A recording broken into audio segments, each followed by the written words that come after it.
The morning sun cast long shadows across the naval training facility as Admiral James Harrington stepped out of his black SUV. At 65, he had seen more combat than most soldiers could imagine. His weathered face bore the marks of 30 years in the Navy SEALs, and his steel-gray eyes had witnessed both triumph and tragedy on battlefields around the world. A light rain had begun to fall, droplets glistening on the memorial wall before him. 57 names etched in polished granite, men he had served with, commanded, or trained. Men who had given everything for their country.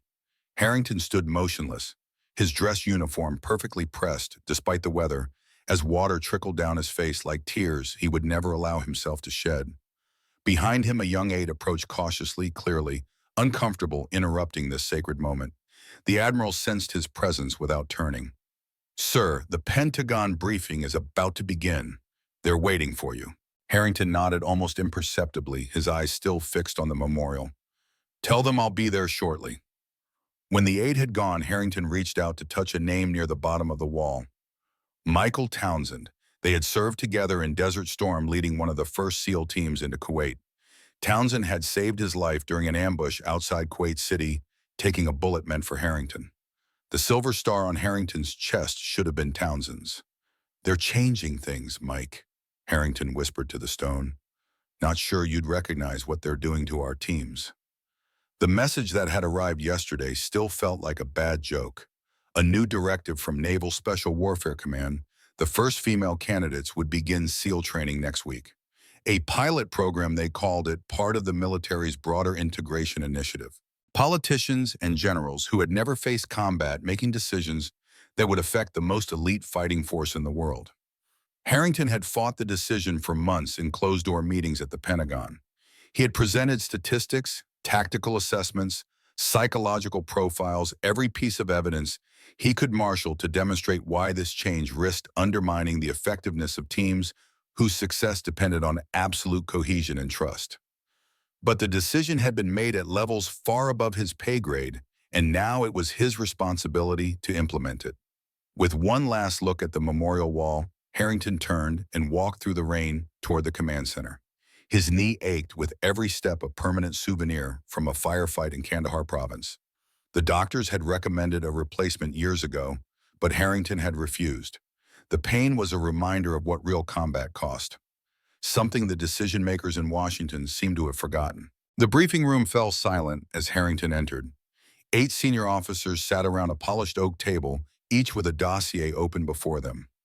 On the wall-mounted screen, the seal of the Naval Special Warfare Command glowed above the words, "Project Athena Integration Initiative."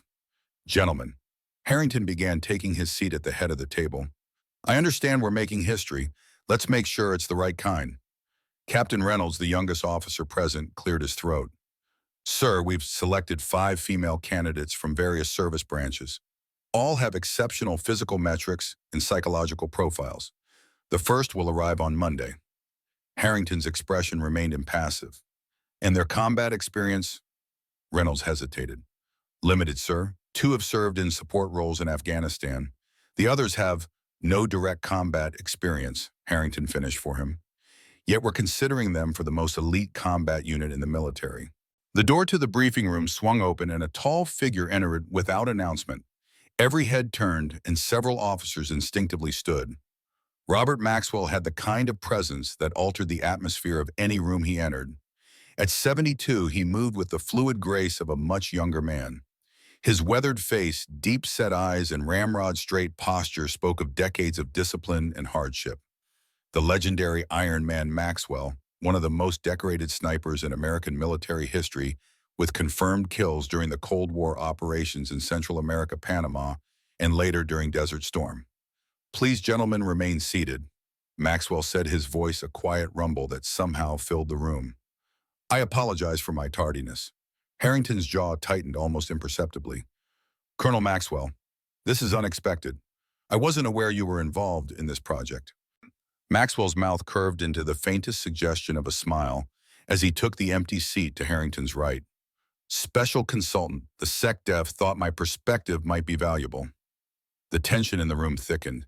The history between the 2 men was well known throughout the special operations community. They had served together briefly during the Gulf War, Maxwell as a scout sniper with Force Recon Harrington leading a SEAL team. A disagreement over tactics during a joint operation had led to a heated confrontation. The mission had succeeded, but the relationship between the two men had never recovered. "We were just discussing the combat readiness of the female candidates," Harrington said, his tone neutral but cool. Maxwell nodded, opening the file before him. "I've reviewed their qualifications. Impressive, particularly Carson." "Emma Carson?" Harrington asked, turning to the appropriate page in his own dossier. 28 Army Staff Sergeant, marksmanship instructor at Fort Benning. No combat deployments. Her father was John Carson, Maxwell said quietly. The name hung in the air. Lieutenant Colonel John Carson had been a legend in special operations circles, a Delta Force operator who had died during a classified mission in Afghanistan in 2011. "I didn't make the connection," Harrington admitted, studying the file with renewed interest. "She grew up on his ranch in Montana." Maxwell nodded. "John taught her to shoot before she could properly ride a bicycle. She's won 3 national civilian long-range shooting competitions. Her last win was at 500 yards with a 5-inch grouping." Harrington looked up sharply. "Civilian competition is not combat." "No," Maxwell agreed, "but talent is talent, and she has it in abundance." The briefing continued for another hour, covering logistics training, modifications, media management strategies, and contingency plans. Throughout, Harrington noticed that Maxwell seemed to have an unusual interest in Carson's file, returning to it repeatedly while the discussion moved on to other candidates. When the meeting adjourned, Harrington waited until the other officers had filed out before addressing Maxwell directly. "You recommended her specifically, didn't you?" Maxwell gathered his papers unhurriedly. "I might have mentioned her name to some people at the Pentagon." "Why, what's your stake in this?" The older man paused, his eyes meeting Harrington's directly for the first time. "John Carson was more than just a fellow operator to me, Jim. He saved my life in Basra in '91, pulled me out of a collapsed building while under heavy fire. And now you feel you owe his daughter something." "I owe him everything," Maxwell said simply. "But that's not why I recommended Emma. I did it because she's exceptional, because she deserves the chance to serve her country as her father did." Harrington shook his head slowly. "This isn't about opportunities or fairness, Bob. This is about combat effectiveness, about the lives of the men these women will serve with if they make it through training. The world is changing, Jim. Our enemies have evolved. Our tactics must evolve with them." "Some things don't change," Harrington countered. "The realities of combat, the demands placed on operators in the field." Maxwell gathered his files and rose from his chair. "I remember people saying similar things when they integrated the regular forces, when they allowed Black Americans to serve alongside whites. Each time the argument was the same: it will undermine unit cohesion, reduce combat effectiveness, put lives at risk." "This is different." "Is it?" Maxwell asked mildly. "Or are we just as blind to our own prejudices as our predecessors were to theirs?" Before Harrington could respond, Maxwell had turned and walked toward the door. At the threshold, he paused and looked back. "One more thing you should know about Emma Carson. She doesn't want to be a pioneer or break barriers. She doesn't care about making history or advancing women's rights. She wants to be a SEAL because her father told her it was the pinnacle of warrior excellence, and she believes she belongs there." With that, Maxwell was gone, leaving Harrington alone with his thoughts and the lingering certainty that the next few months would test his convictions in ways he couldn't yet imagine. The morning air at Fort Bragg hung heavy with humidity as the new candidates assembled on the parade ground. 20 men and 1 woman stood in formation, their faces expressionless, despite the sweat already beginning to soak through their uniforms. The rising sun cast long shadows across the perfectly maintained grass, the light still soft and golden, before the brutal heat of the day would set in. Emma Carson stood at the end of the line, her auburn hair pulled back in a severe bun, her green eyes focused on a point in the middle distance. At 5'8", she was shorter than most of the men, but carried herself with a quiet confidence that drew occasional sidelong glances from the other candidates. Her uniform was immaculate, her posture perfect, the result of a lifetime of military influence and her own iron discipline. From his position on a small observation platform, Harrington studied her through binoculars. He had to admit that her physical presence was impressive. Unlike some female military athletes who developed a bulky musculature, Carson was lean and sinewy, built for endurance rather than explosive power. Her personnel file indicated she could run 2 miles in under 13 minutes, complete 70 push-ups in 2 minutes, and perform 23 pull-ups, numbers that would put her in the top quartile even among male candidates. But physical metrics told only part of the story. The real question was whether she had the mental fortitude, the cold-blooded decision-making capability, and the raw courage that separated SEAL operators from merely exceptional soldiers. Thinking about sending her home already, Maxwell's voice came from behind him, tinged with dry amusement. Harrington lowered the binoculars. Just assessing all the candidates, that's my job. Maxwell moved to stand beside him at the railing. The tall one at the front, Sullivan, former Army Ranger, 2 tours in Afghanistan. Silver Star recipient. He'll be one to watch. I've read his file, Harrington replied. Impressive combat record, leadership qualities. He's exactly the kind of operator we look for. And the exact opposite of Carson in every way, Maxwell observed. Born with every advantage from a military family going back 4 generations. West Point graduate. The kind of soldier who gets promoted because he looks the part as much as because he earns it. Harrington turned to face the older man. You don't like him. On the contrary, I respect his accomplishments.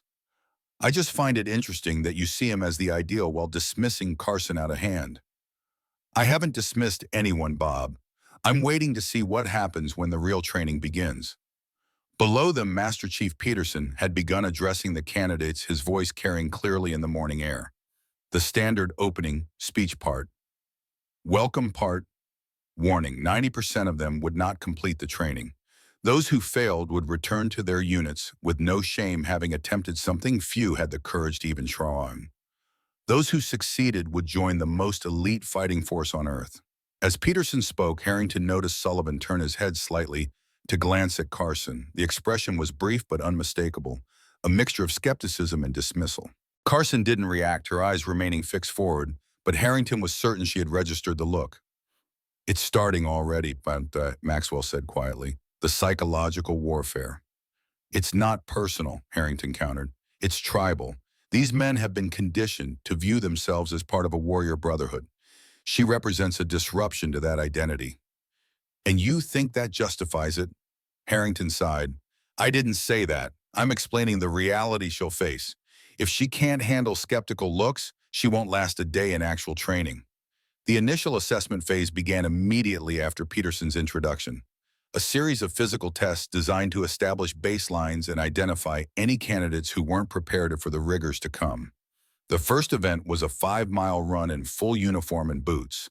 As the candidates set off around the perimeter track, Sullivan immediately took the lead, setting a punishing pace. Several others attempted to keep up with him, establishing a front pack that quickly pulled away from the main group.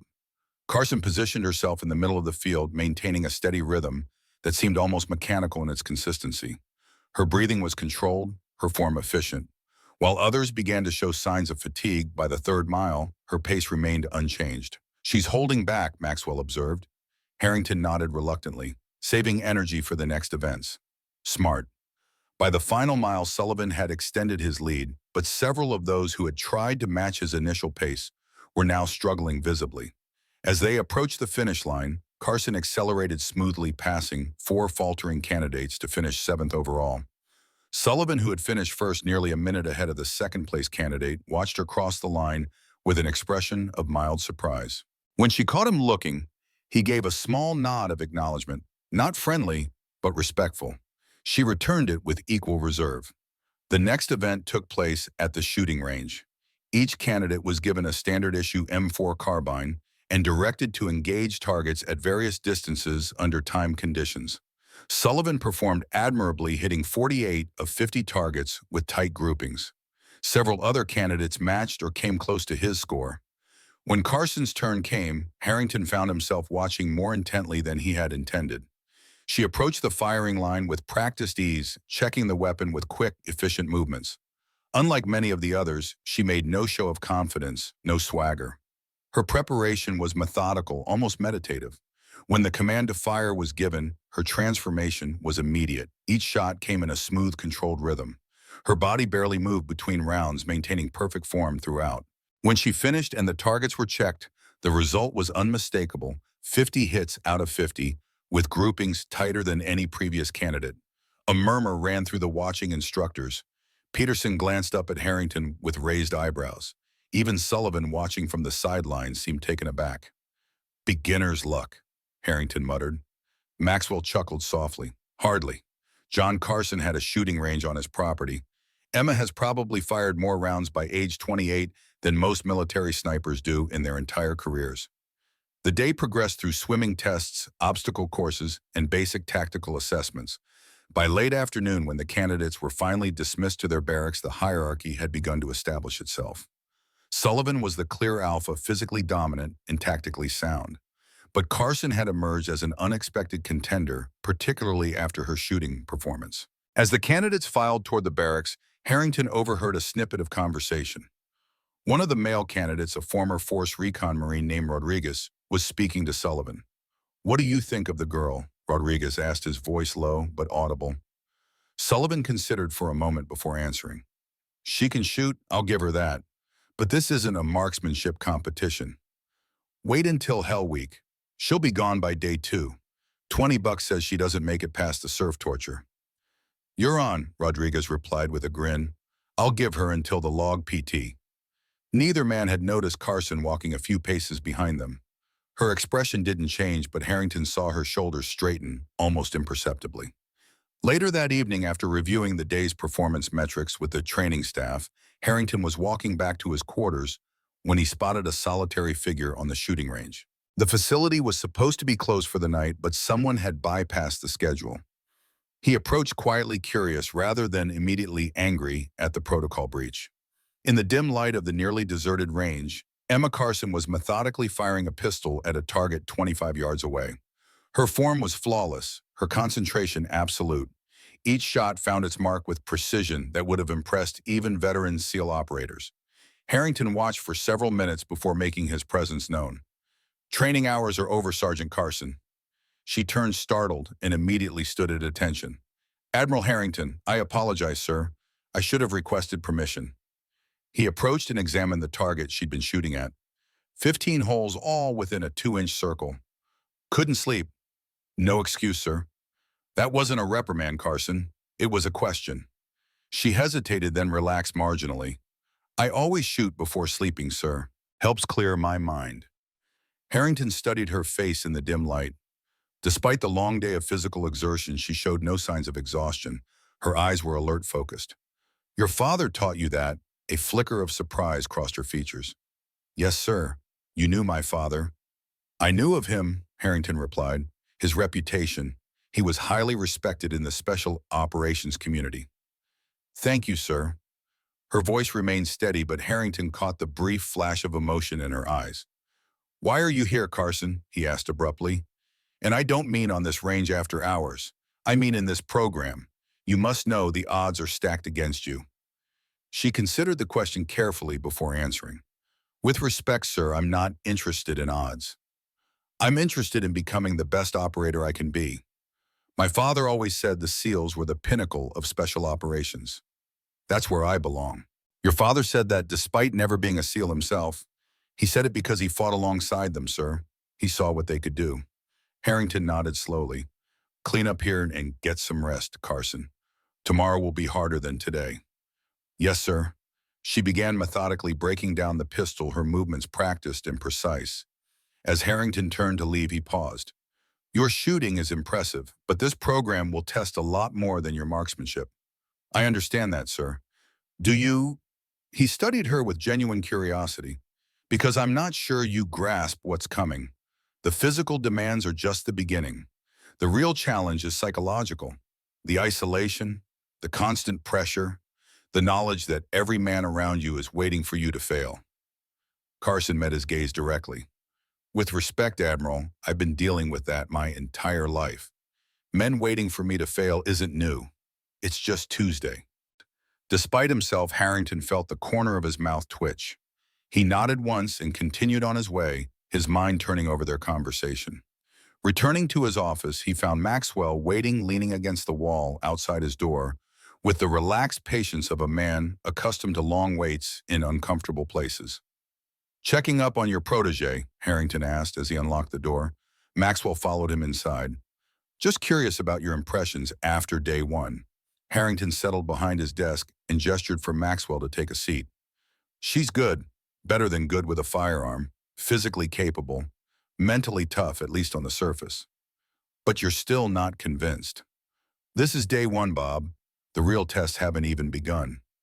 Maxwell leaned forward, his expression suddenly intense. There's something you should know about Emma Carson. Something that isn't in her file. Harrington raised an eyebrow. I'm listening. I wasn't completely honest about how I know her, Maxwell began. It's true that her father and I served together.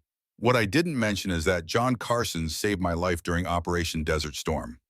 You mentioned Basra, Harrington said, but there's more to it. Maxwell nodded. We were part of a joint special operations team sent to locate and eliminate an Iraqi general who was coordinating the defense of the city. The intel was bad. We walked into a trap. Half the team was killed in the first exchange of fire.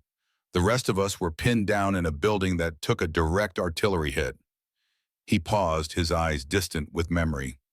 I was trapped under a concrete beam, femoral artery severed. I was bleeding out. The remaining team members had to make a choice, try to save me and risk everyone dying or leave me behind to complete the mission. The commanding officer gave the order to move out. But Carson stayed, Harrington guessed. He not only stayed, he sent the others ahead while he worked to free me. Spent 45 minutes under constant fire, using his rifle to provide cover while working to move that beam inch by inch. When he finally got me out, he carried me over a mile to the extraction point, lost 2 pints of his own blood from shrapnel wounds, but never stopped moving. Maxwell's voice had grown rough with emotion. The official report credits the team with eliminating the target and extracting under difficult circumstances. What it doesn't mention is that Carson went back in alone after dropping me with the medics, completed the mission solo and made it back just as the helicopters were about to leave without him. Harrington absorbed this in silence. Such stories weren't uncommon in special operations acts of almost supernatural courage and loyalty, but they never failed to impact him. I made him a promise in the medical transport, Maxwell continued. I told him if he ever needed anything, I would be there. When he was killed in Afghanistan, I felt like I'd failed him. Then I learned about Emma, about her ambitions. I've been watching her career for years, waiting for this opportunity. So this is about repaying a debt, Harrington said, understanding dawning. It started that way, Maxwell admitted, but after seeing what she's capable of, it's become something more. She deserves this chance, Jim, not because of who her father was, but because of who she is. Harrington stood and walked to the window, looking out at the darkened training grounds. I appreciate you telling me this, but it doesn't change my responsibility to maintain the standards of this program. I'm not asking you to lower any standards for her, just to judge her on her merits, not your preconceptions. The Admiral turned back to face Maxwell. Fair enough, but I need to know something. Does she know about your connection to her father? About your role in getting her into this program? Maxwell shook his head. No, and I'd prefer to keep it that way. If she succeeds, it should be on her own terms. Agreed, HYN, Harrington said, then added with a hint of dry humor. Although I suspect she'll figure it out eventually. She seems observant. Like her father, Maxwell said with a small smile. Nothing got past John. The 2 old warriors fell into a companionable silence, their usual antagonism temporarily set aside by shared respect for a fallen comrade and the legacy he had left behind. The peaceful moment was shattered by a sharp knock at the door. Captain Reynolds entered without waiting for a response, his expression grave. Sir, we've just received word from the Pentagon. The Secretary of Defense needs to speak with you immediately. It's about Project Athena. Harrington and Maxwell exchanged concerned glances. What's happened? Harrington asked. Sir, it appears the program has been expanded. There's been a security breach in the Middle East. An off-book CIA operation has gone sideways. Several operatives are being held hostage. What does that have to do with our training program? Reynolds hesitated. One of the captives is a woman, sir. The extraction plan requires a female operative with advanced tactical training. They're asking if any of our candidates might be ready for deployment. Harrington's face hardened. That's absurd. None of these candidates have completed even the basic phase of training, let alone the advanced tactical and specialized skills required for a hostage extraction. Sir, the Pentagon specified Carson by name. The room fell silent. Finally, Maxwell spoke, his voice dangerously quiet. They want to deploy an untrained candidate into a combat zone based on what her shooting scores from day one. Reynolds shifted uncomfortably. Sir, the message indicated that Project Athena has a broader scope than we were initially briefed on. Apparently, Carson has been part of a classified preparation program for the past 18 months. Her assignment to this training group was meant to provide final assessment before potential deployment. Harrington's expression darkened further. Are you telling me that my command has been used as a cover for a black operation I wasn't informed about? It appears so, sir. Harrington turned to Maxwell, his eyes cold. Did you know about this? Maxwell's face showed genuine shock. No, absolutely not. I recommended her for the program because of her skills, not as part of some covert operation. Harrington returned his attention to Reynolds. Set up the secure line. I want to speak to the secretary personally and find out everything you can about this preparation program. I want to know exactly what Carson has been trained for and by whom. As Reynolds hurried out, Harrington faced Maxwell again. If you're lying to me about this, I'm not, Maxwell interrupted firmly. I swear on my honor, Jim, if they've been grooming her for some kind of special mission, they kept me in the dark too. The tension in Harrington's shoulders eased slightly. Whatever their past differences, he knew Maxwell well enough to recognize his sincerity. What the hell are they planning? Harrington muttered more to himself than to Maxwell. Nothing good, Maxwell replied grimly. Using an untrained operative for a high-risk extraction, that's not strategy, that's desperation. Harrington moved toward the door. Let's find out what game they're playing. And then let's make damn sure they understand that my candidates are here to train, not to be sacrificial lambs for some half-baked covert operation. As they strode together toward the secure communications room, an unexpected alliance formed between the two old warriors, a shared determination to protect not just the integrity of the SEAL program, but also the life of a young woman who had suddenly become a pawn in a much larger and more dangerous game than either of them had anticipated. The hallways of the Pentagon were unnaturally quiet at 3 in the morning. Admiral Harrington's footsteps echoed on the polished floors as he followed a young aide through the maze-like corridors of the nation's military headquarters. Despite the hour, he was perfectly groomed in his dress uniform, his face betraying none of the fatigue or anger simmering beneath his professional demeanor. 20 hours had passed since the revelations about Project Athena and Carson's possible involvement in a classified operation. 20 hours of secure calls, urgent flights, and mounting frustration as he encountered layers of bureaucratic obstruction and carefully worded non-answers from officials who outranked him. The aide stopped before an unmarked door, swiped a keycard, and stepped aside. They're waiting for you, Admiral. Harrington nodded curtly and entered a conference room designed for the most sensitive discussions of national security. The walls were lined with sound-dampening material, and electronic countermeasures ensured no signal could penetrate in or out without authorization. 4 people sat around the oval table. Secretary of Defense Thomas Williams, a former corporate CEO with limited military experience, but substantial political connections. CIA Deputy Director Patricia Langley, whose reputation for ruthless efficiency was well known throughout the intelligence community. Major General David Harris, representing Joint Special Operations Command. And in the seat farthest from the door, Robert Maxwell, looking as if he hadn't slept since Harrington had left him at Fort Bragg. Admiral, the secretary began, rising to shake Harrington's hand. Thank you for coming on such short notice. I wasn't aware I had a choice, Mr. Secretary. Harrington replied, his tone carefully neutral. Williams gestured to an empty chair. Please sit.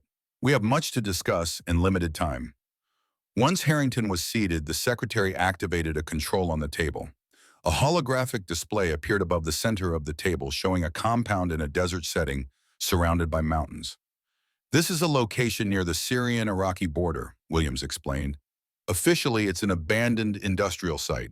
In reality, it's being used by a non-state actor as a detention facility.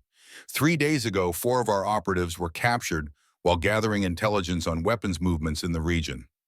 The display changed to show 4 photographs. 3 men and 1 woman, all in civilian clothes. Their names and most of their biographical information were redacted, but their status as CIA field officers was clear. These individuals possess information that could compromise dozens of ongoing operations across the Middle East, Langley added. Intelligence suggests they will be moved to a more secure location within the next 72 hours. Once that happens, extraction becomes nearly impossible. Harrington studied the display with a professional eye. With respect, this appears to be a straightforward hostage rescue operation. JSOC has multiple teams trained specifically for this scenario. General Harris leaned forward. The situation is complicated by the presence of civilians in and around the compound. Many are women and children. A conventional assault would likely result in significant collateral damage. So send in a smaller team, Harrington countered. Delta or DevGru could insert quietly and extract the hostages with minimal footprint. The compound is heavily guarded, Langley said. Surveillance indicates at least 30 armed personnel with military training. A small team would be overwhelmed. Then what exactly are you proposing? Harrington asked, his patience wearing thin. The secretary nodded to Langley, who tapped a command into her tablet. The display changed again, showing a schematic of what appeared to be a tactical insertion plan. We believe there is a window of opportunity in 48 hours, she explained. A religious festival in the nearby village will draw many of the guards away from the compound. With proper diversionary tactics, a team could approach from the western ridge with minimal opposition. The plan seemed sound on its surface, but Harrington immediately spotted the critical flaw. This plan requires a precision shooter positioned here, he said, pointing to a rocky outcropping overlooking the compound. That position is nearly 2 kilometers from the target. Even our best snipers would find that challenging under combat conditions. Which is why we need Carson, Maxwell spoke up for the first time. Her marksmanship scores in the preparatory program were off the charts. She can make shots that most veteran snipers wouldn't attempt. Harrington turned to Maxwell, his expression hardening. So you did know about this? Maxwell shook his head firmly. Not until 12 hours ago, when they brought me here and showed me this. I recommended Emma for the SEAL program because of her abilities, not because of some covert operation. Carson has been part of a specialized training program run jointly by CIA and JSOC for the past 18 months, Langley explained. The program was designed to identify and develop female operators capable of performing in situations where male operators would be at a disadvantage, such as, Harrington demanded, intelligence gathering in gender-segregated environments, hostage extractions where the targets include women and children, operations in cultures where male strangers would immediately trigger suspicion. Harrington's jaw tightened. And you placed her in my training program without informing me of any of this. Need to know, Admiral, the secretary said smoothly. Your program provided excellent cover for her final assessment phase. My program is not a cover for anything, Harrington said, his voice dangerously quiet. It exists to identify and train the most elite warriors this country produces. It is not a playground for intelligence experiments or political agendas. The room fell silent for a moment. Then the secretary leaned forward, his expression grave.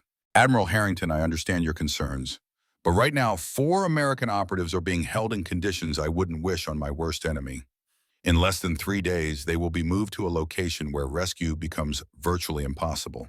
Carson represents our best chance to bring them home alive. She's not ready, Harrington insisted. Whatever training she's received, she hasn't completed BODS. She hasn't gone through Hell Week. She hasn't faced real combat situations. Actually, she has, Langley interjected. The preparatory program included multiple live-fire exercises and simulated combat scenarios. Her performance was exceptional across all metrics. Maxwell cleared his throat. Jim, I've reviewed the training logs. The program was rigorous and comprehensive, in some ways more intense than portions of BUDS, though compressed into a shorter time frame. Harrington looked at his old rival with disbelief. You're supporting this, sending an untested operator into a high-risk extraction that's not just against protocol, it's potentially suicidal. I'm not supporting anything yet, Maxwell replied evenly. I want to understand exactly what they're proposing before making any judgment. General Harris activated another display showing a detailed tactical plan.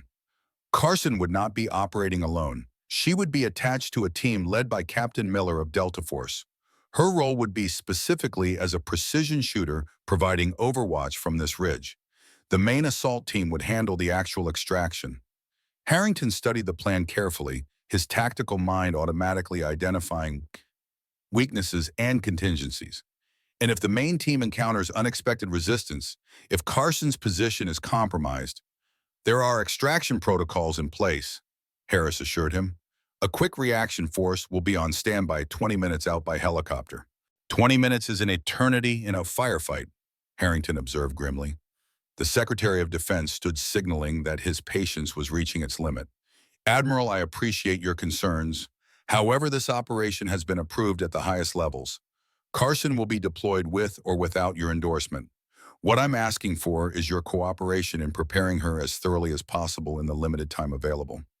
Harrington remained seated, his expression unreadable. And if I refuse, then you would be removed from command of the training program, effective immediately, and replaced by someone more willing to see the bigger picture. The threat hung in the air between them. Harrington knew it wasn't a bluff. The secretary had the authority to end his career with a single phone call. After a long moment, he stood to face Williams directly. Mr. Secretary, I took an oath to defend this country and to protect the men and women under my command.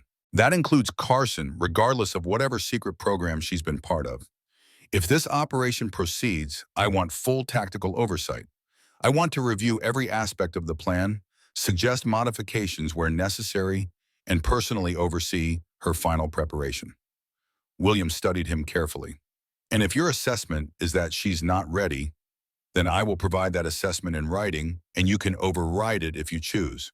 But it will be on record that I advised against deployment. The secretary nodded slowly. Those terms are acceptable. One more condition, Harrington added. Maxwell accompanies her as an advisor. He's the best sniper we've ever produced, and if anyone can prepare her for what she'll face out there, it's him. Maxwell looked surprised but quickly masked it. I'm willing if that's what it takes.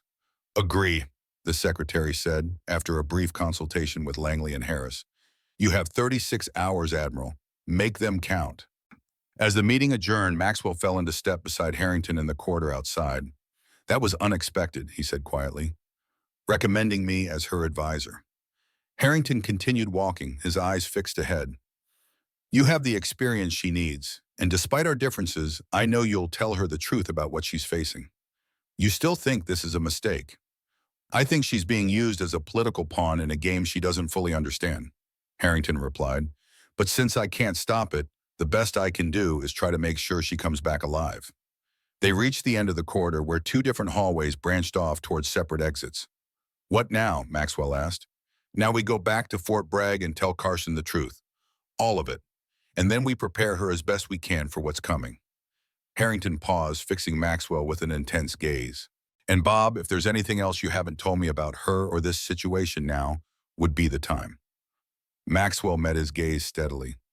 Everything I know you know, but there's one thing I believe that perhaps you don't. What's that? That she might just surprise us all.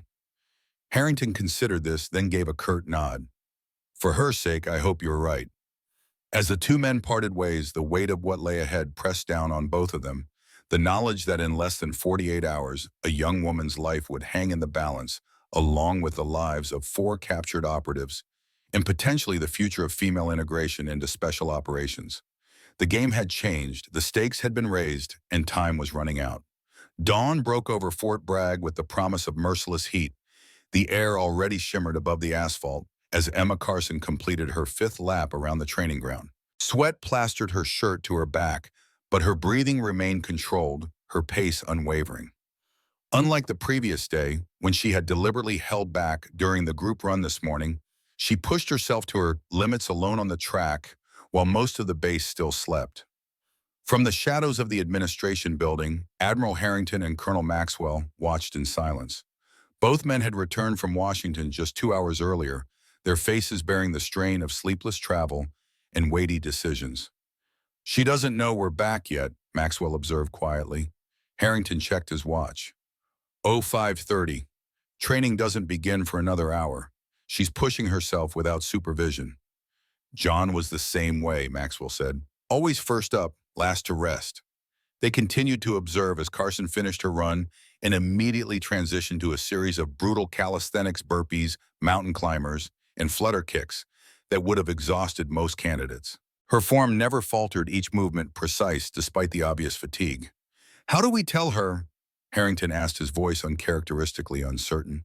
that she's been part of a classified program without her knowledge, that in less than 36 hours she'll be deployed on a mission that could kill her.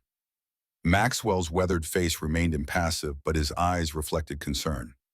Directly, honestly, she deserves nothing less. And if she refuses, she won't, Maxwell said with absolute certainty, not when American lives are at stake. They watched as Carson finally paused, hands on knees, allowing herself a moment to recover. When she straightened, her gaze swept across the compound and locked onto the two officers. Even at a distance, Harrington could see the instant shift in her demeanor, the subtle straightening of her spine, the squaring of her shoulders. She didn't approach them, merely nodded once in acknowledgement before heading toward the barracks. "She knows something's coming," Harrington said. "She's perceptive, like her father." An hour later, Carson sat ramrod straight in a chair in Harrington's office, her freshly showered hair still damp at the ends. Her expression remained neutral as Harrington laid out the situation in clear, unvarnished terms.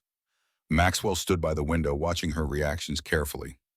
"Let me be certain I understand, Sam," Carson said when Harrington finished. "For the past 18 months, I've been unknowingly assessed as part of a classified program. My transfer to Buddies as training was arranged to provide cover for final evaluation, and now I'm being considered for immediate deployment on a hostage extraction mission in Syria." "That's correct, Sergeant," Harrington confirmed, "and the decision has already been made at the Pentagon level." "Yes, though I've secured the right to make a final assessment of your readiness." Carson absorbed this, her green eyes revealing nothing. "May I ask a question, sir?" "Go ahead." "Why me specifically? Why was I selected for this program without my knowledge or consent?" Harrington glanced at Maxwell, who stepped forward. "Your shooting scores initially flagged you for consideration," Maxwell explained. "The Army's marksmanship trials at Fort Benning 3 years ago. You outshot instructors with decades of experience. That got you on a watch list for special programs." "But there are better shooters in the military," Carson countered. "Established snipers with combat experience." "None of them are women," Harrington said bluntly, "and this mission specifically requires a female operator." Carson's jaw tightened almost imperceptibly. "So despite all the talk about standards and combat readiness, this is ultimately about my gender after all." The bitterness in her voice was subtle but unmistakable. Harrington found himself unexpectedly sympathetic. "The reality of modern warfare sometimes requires specialized assets," he said, choosing his words carefully. "In this case, the presence of female civilians in the target area makes a female operator tactically advantageous." Carson nodded slowly, processing this. "When do I leave?" "You're accepting the mission," Harrington asked, somewhat surprised by her immediate response. "4 Americans are being held hostage, sir. Their lives are at risk. What else would I do?" Maxwell and Harrington exchanged glances. "The official briefing begins at 0800 tomorrow," Harrington said. "You'll deploy at 0200 the following morning.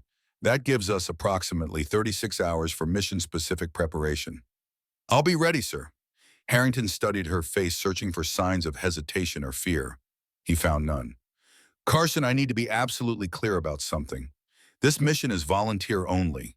Despite what the Pentagon has planned, neither Colonel Maxwell nor I will order you to participate. If you have any reservations whatsoever, now is the time to express them."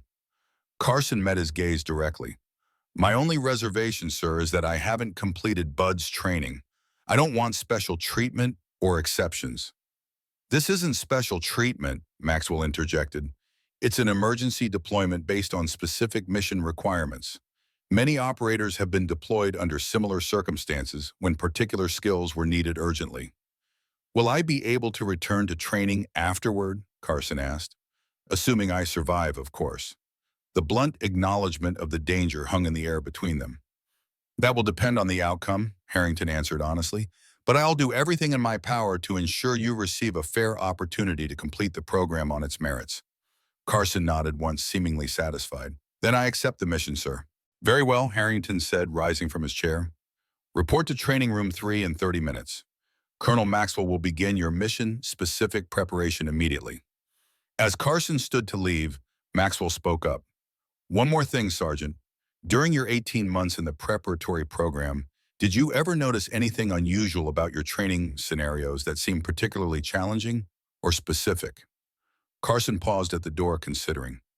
Now that you mention it, sir, there were several exercises that seem oddly tailored urban infiltration drills involving women and children as role players, long-distance shooting scenarios with restrictive rules of engagement. My instructors emphasized they were standard advanced training, but they felt different from the regular curriculum. They were testing you, Harrington confirmed, preparing you for this type of mission without revealing the program's true purpose. A flash of anger crossed Carson's face, quickly suppressed. I don't appreciate being manipulated, sir. None of us do, Maxwell said quietly. But right now, 4 Americans are counting on your skills to bring them home alive. Whatever got you here, that's the reality we're facing. Carson's expression hardened into determination. Understood, sir. I'll see you in training room 3. After she left, Harrington turned to Maxwell. She's taking this remarkably well. On the surface, Maxwell agreed, but underneath she's processing a significant betrayal of trust by the institution she's dedicated her life to serving. That's not something that resolves quickly. Will it affect her performance? Maxwell considered the question carefully. I don't think so. If anything, it might sharpen her focus. She has something to prove now, not just to us, but to herself. Let's hope you're right, Harrington said grimly, because in 36 hours, lives will depend on it.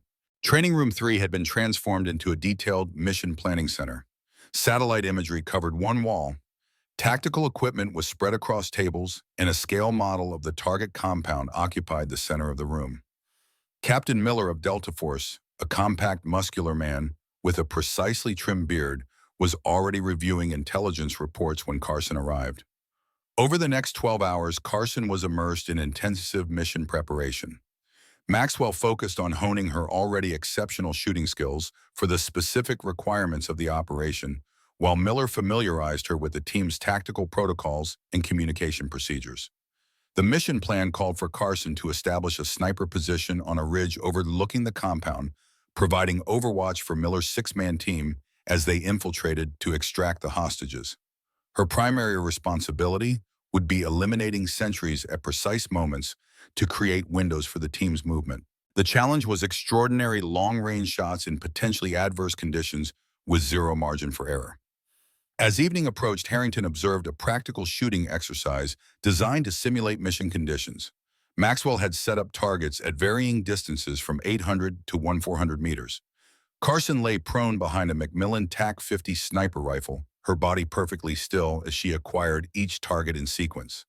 Wind from the southeast 8 knots, Maxwell called out deliberately, changing the parameters to test her adaptability. Temperature dropping 5 degrees. Barometric pressure falling. Carson made minute adjustments without comment. Her first shot rang out, finding the center of a target nearly a mile away. 5 more followed in methodical succession, each striking within inches of its intended point, despite the changing conditions. Captain Miller, watching from beside Harrington, gave a low whistle of appreciation. That's impressive, Admiral. Most of my team's designated marksmen would struggle with those shots. She's good, Harrington acknowledged, but shooting paper targets on a controlled range is different from taking lives in a combat zone. Has she ever killed before? Miller asked quietly. No, and that's my primary concern. Maxwell joined them as Carson began breaking down her rifle with practiced efficiency. She's ready from a technical standpoint, Maxwell reported. Her fundamentals are flawless. But I agree with your concern, Jim. The psychological aspect of taking a human life isn't something we can fully prepare her for. Miller rubbed his beard thoughtfully. I've seen operators freeze their first time pulling the trigger on a live target. Others handle it without hesitation. There's no reliable way to predict which way someone will go until the moment arrives. We need to know before she deploys, Harrington insisted. Is there any way to create a more realistic simulation? Something that will push her closer to actual combat conditions. Maxwell exchanged glances with Miller. There's the kill house, Miller suggested. We could run a full stress exercise with role players, simunition rounds, the works. It's as close to real combat as training gets. Make it happen, Harrington ordered. I want to see how she performs under maximum pressure before I sign off on her deployment. 4 hours later, Carson stood in full tactical gear at the entrance to the kill house, a specially designed facility used to train operators in close quarters battle under the most realistic conditions possible. The structure was configured to mimic the target compound based on the latest intelligence. Inside, role players portrayed both hostiles and hostages armed with simunition rounds that fired paint-filled projectiles capable of causing genuine pain and bruising. This is a full-stress exercise, Maxwell briefed her. The role players won't hold back. They'll use tactics we've observed from the hostiles holding our people. Your objective is to provide overwatch for Captain Miller's team from the designated position, then respond to any contingencies that develop during the operation. Carson checked her modified rifle loaded with specialized training rounds. Rules of engagement. Identical to the actual mission, Miller answered. Hostiles are armed combatants. Hostages are wearing distinctive clothing. You're cleared to engage any hostile presenting an immediate threat to the extraction team or hostages. Harrington stepped forward. One more thing, Sergeant. This exercise will be recorded and evaluated not just for tactical proficiency, but for psychological readiness. Your decision-making under stress is as important as your shooting accuracy. Carson met his gaze steadily. Understood, sir. The exercise began with Carson taking position on an elevated platform overlooking the main courtyard of the simulated compound. Miller's team initiated their approach, moving with the silent efficiency of veteran operators. Through her scope, Carson tracked potential threats, calling out positions over her radio as the team advanced. The first test came when a role player appearing suddenly on a rooftop aimed a weapon at the advancing team. Without hesitation, Carson fired, striking the target's center mass. The role player dropped a blue paint splash, marking the kill shot. For 15 minutes, the operation proceeded according to plan. Then deliberately, the scenario changed. Additional role players emerged, creating a situation far more complex than the briefed scenario. Miller's team found themselves pinned down in the central courtyard, surrounded by hostiles on three sides. Carson's radio crackled with Miller's tense voice. Overwatch, we're compromised. Multiple hostiles, north and east entrances. We need immediate support. Through her scope, Carson saw the situation deteriorating rapidly. 6 hostile role players had appeared simultaneously, each positioned to fire on Miller's exposed team. In a real-world scenario, the team would be seconds away from devastating casualties. Harrington, observing from the control room with Maxwell, leaned forward intently. This is it, he murmured. The moment of truth. In the simulation, time seemed to slow as Carson assessed the threat pattern. Her breathing remained controlled, her focus absolute. Then, in a display of marksmanship that left even the veteran observers stunned, she engaged all 6 targets in rapid succession. 6 shots delivered within a 3-second window, each finding its mark with surgical precision. The role players, professional enough to recognize the extraordinary nature of what had just happened, dropped appropriately, each marked with blue paint in vital areas. In the control room, Miller's tactical officer stared at the monitor in disbelief. Jesus Christ, he muttered. I've never seen anyone acquire and engage multiple targets that quickly, not even among our veteran snipers. Maxwell's expression remained neutral, but a hint of pride showed in his eyes. Her father could shoot like that. It's not just training, it's a gift. Harrington watched as Miller's team completed the extraction, moving smoothly through the now secured courtyard to reach the simulated hostages. Carson maintained her overwatch position, scanning continuously for additional threats, her discipline unbroken despite the adrenaline that must have been coursing through her system. When the exercise concluded, Carson descended from her position to join the debriefing. Her face was flushed with exertion, but her demeanor remained professional as she prepared to receive criticism of her performance. Miller spoke first, his initial skepticism clearly diminished. Outstanding shooting, Sergeant. You saved my team from what would have been a catastrophic situation. Carson nodded acknowledgement, but seemed more concerned with Harrington's assessment. The Admiral studied her thoughtfully before speaking. Your technical performance was exceptional, he began. But I need to ask you something, and I need an honest answer. When you engaged those 6 targets, what were you thinking? Carson considered the question carefully. I wasn't thinking, sir. Not consciously. Training took over. I identified the threats, established priority, and engaged in the most efficient sequence possible. Were you aware they represented human beings, that in the actual mission you'd be taking lives? A shadow crossed her face. Yes, sir, I was aware. And that awareness didn't cause you to hesitate? No, sir, because I was also aware that if I didn't act immediately, Captain Miller's team would be killed. In that moment, their lives took priority over any hesitation I might feel about taking enemy lives.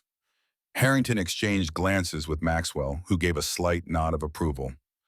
"One final question," Harrington said.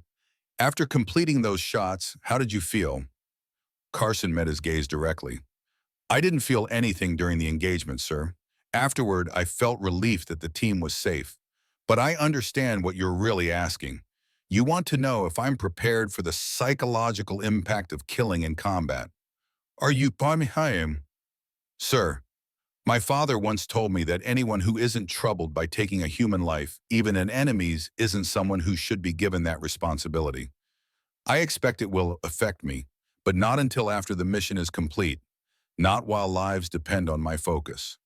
Her answer, delivered with quiet conviction, seemed to satisfy Harrington. He nodded once, then turned to Maxwell and Miller. "Gentlemen, a moment in private." The three senior officers stepped into an adjacent room, leaving Carson to wait. Their discussion was brief but intense, focusing on her performance and psychological readiness. When they returned, Harrington's decision was clear in his expression. "Sergeant Carson, based on your performance and the assessment of Colonel Maxwell and Captain Miller, I'm approving your deployment. Report to the equipment bay at 0700 tomorrow for final gear issuance and mission briefing." "Thank you, sir." "Don't thank me, Carson," Harrington said grimly. "This mission carries substantial risk, and I'm sending you into harm's way without the full training I believe you deserve. That's not something I take lightly." "I understand, sir. I won't let you down." As Carson departed to prepare for the next day's deployment, Maxwell lingered behind with Harrington. "You're still troubled," Maxwell observed. Harrington sighed suddenly, looking every one of his 65 years. "She's ready in terms of skill. Her performance today proved that beyond any doubt. But sending any operator into a high-risk extraction without complete training goes against everything I've stood for in my career. Sometimes the mission demands compromises we'd rather not make," Maxwell said quietly. "You know that better than most. That doesn't make it easier to live with." "No," Maxwell agreed, "it doesn't." The night before deployment brought unexpected visitors to the barracks. As Carson methodically prepared her equipment, the door opened to reveal Michael Sullivan and two other candidates from the SEAL training program. Carson Sullivan acknowledged his usual bravado, subdued. "Heard you're shipping out." She looked up, surprised. Information about her mission was supposed to be classified. "Where did you hear that?" "Base is buzzing with rumors. Special deployment, high priority. Your name keeps coming up." Sullivan shifted uncomfortably. "Look, we just wanted to say, be careful out there." The gesture, awkward but sincere, caught Carson off guard. These same men had been betting on her failure just days earlier. Now they stood before her with grudging respect in their eyes. "Thanks," she said simply. "I appreciate it." Sullivan nodded, then added, "When you get back, that obstacle course record of mine is still waiting to be broken. Don't think special deployment gets you out of trying." A hint of a smile touched Carson's lips. "Wouldn't dream of it." After they left, Carson returned to her preparations with renewed focus. The brief interaction had reminded her of what she was fighting for, not just the hostages whose lives hung in the balance, but the chance to prove that she belonged in this elite community. To earn her place not through special treatment or political mandates, but through performance when it mattered most.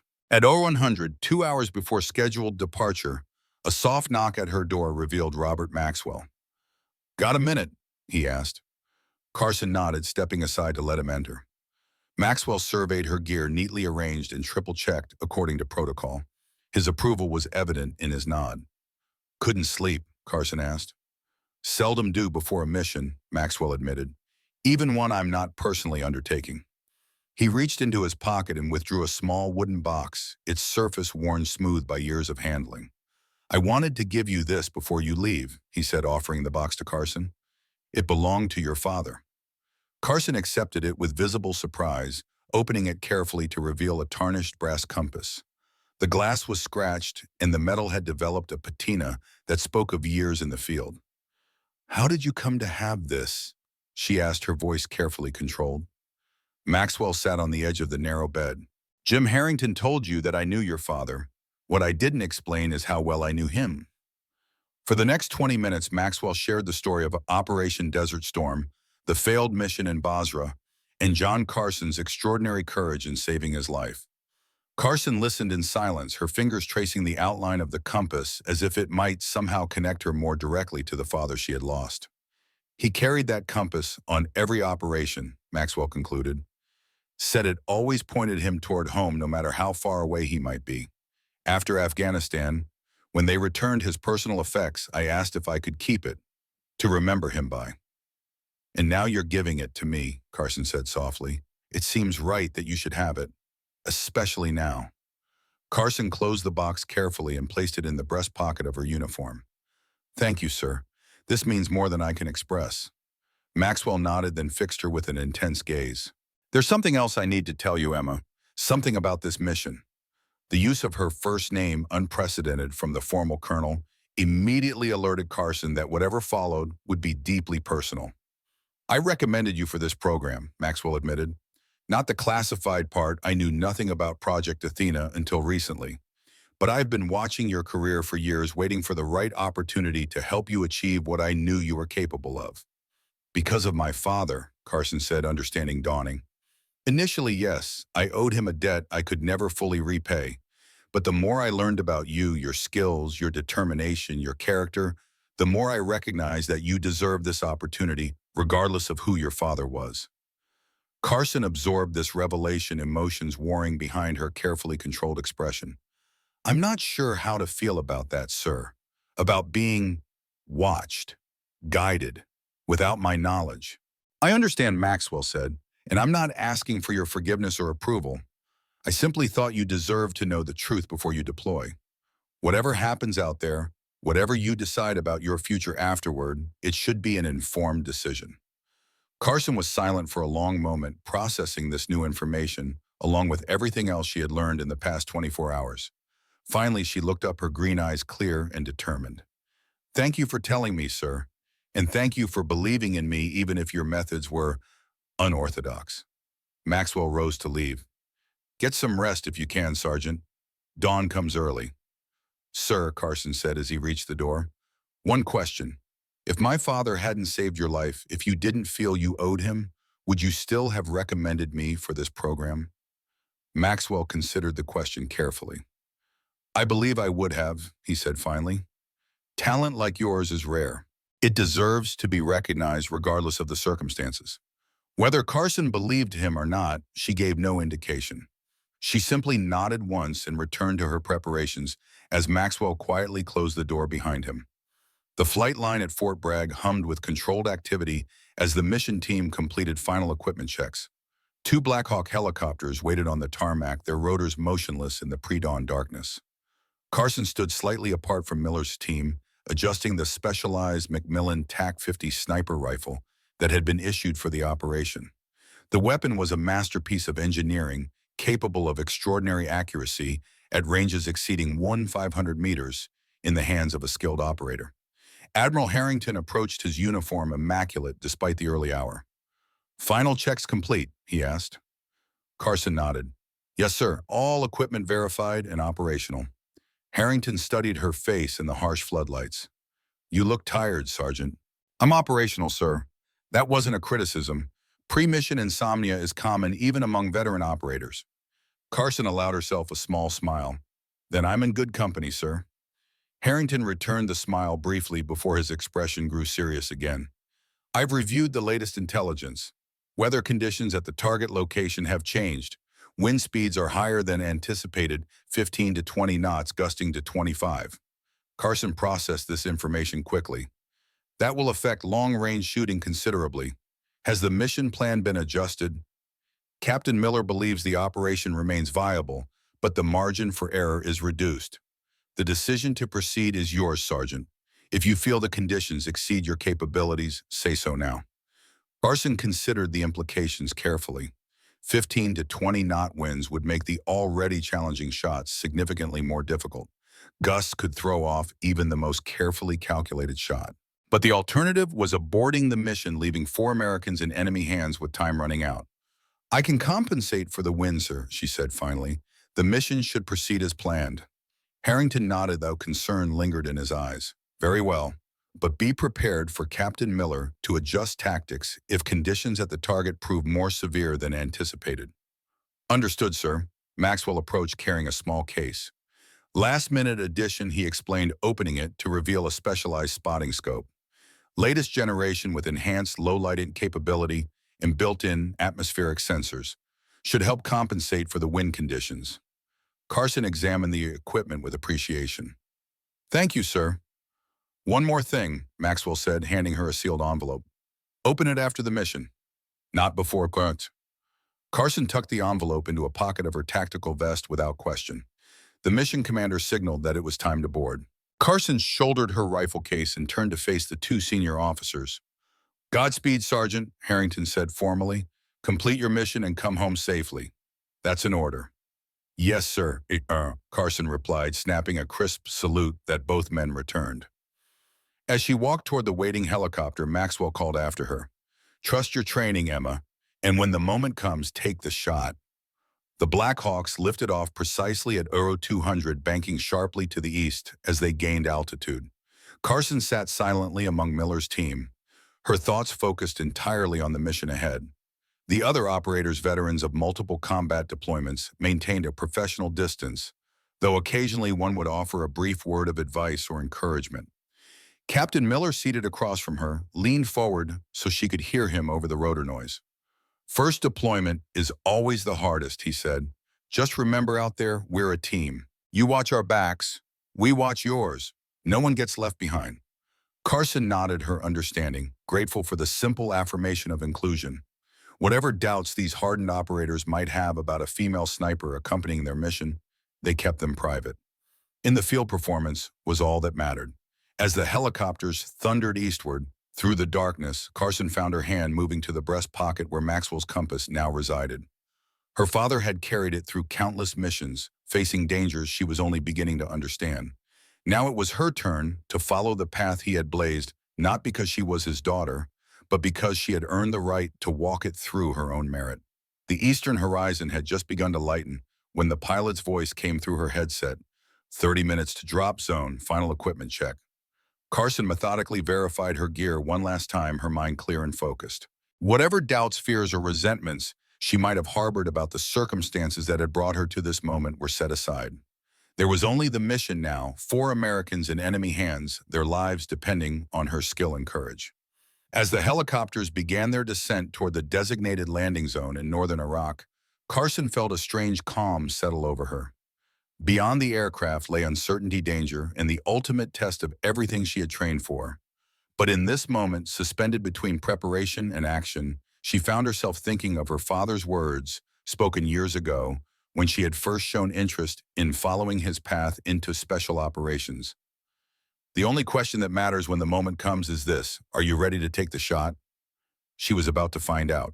The Black Hawk touched down in a cloud of dust, rotors still thrumming as the team disembarked in swift practice movements. Dawn was just breaking over the Syrian-Iraqi border, casting long shadows across the rocky terrain. Emma Carson felt the weight of her equipment, the TAC-50 rifle case, spotting scope ammunition, and survival gear, as she followed Captain Miller's team toward a ridgeline that would provide cover during their approach to the target area. No words were exchanged as they moved. Communication was limited to hand signals and the occasional whispered instruction over secure comms. The 6 Delta operators moved like ghosts across the landscape, their bodies instinctively finding natural concealment. Carson matched their pace and discipline, grateful for the specialized training that now seemed to guide her movement mass without conscious thought. As they navigated a narrow ravine, Carson felt a momentary surge of doubt. Unlike the veteran operators around her, she had never killed another human being. The question that had lingered at the edges of her mind since accepting the mission now pushed its way to the forefront. Would she hesitate when the moment came? The lives of Miller's team and the hostages might depend on her ability to pull the trigger without reservation. 2 hours of careful navigation brought them to their first checkpoint, a dried riverbed that offered concealment as they verified their position and checked the latest intelligence updates. Miller gathered the team in a tight circle, his voice barely audible, even at close range. Dagger 2 reports no change in target status, he informed them, referring to the surveillance team that had been monitoring the compound remotely. 4 hostages still confirmed present. Guard rotation as expected. Religious festival begins in the nearby village at 1300 hours, which should draw approximately 40% of the guards away from the compound. He turned to Carson. Overwatch, your position is here. He indicated a rocky outcropping on his tactical map. Elevation gives you clear sight lines to all key areas of the compound. Distance to the farthest target will be approximately 1,800 meters. Carson absorbed this information with outward calm, though inwardly she noted that 1,800 meters exceeded even the optimistic range estimates they had discussed during planning. At that distance, with gusting winds, even the TAC-50's exceptional ballistics would be tested to their limits. Time to insertion, she asked. You'll move to position at 1200 hours. That gives you 1 hour to set up before the festival begins. Primary extraction team moves at 1320 after guard rotation confirms reduced security presence. Mission execution window is 1330 to 1400 hours. Carson nodded her understanding. The timing was precise, leaving little margin for error. If anything disrupted the sequence of events, the entire operation could be compromised. Miller continued the briefing, detailing communication protocols, emergency extraction procedures, and contingency plans. Throughout, Carson noticed the other operators watching her with sidelong glances. Not hostile, but evaluative. They were professionals assessing an unknown quantity, someone whose performance might determine whether they returned home alive. When Miller concluded the briefing, the team dispersed to check equipment and rest while they could. Carson found a small patch of shade and settled in, methodically reviewing the mission parameters in her mind. The operation was straightforward, and in concept she would eliminate key sentries at precisely timed intervals, creating windows for Miller's team to penetrate the compound's defenses and extract the hostages.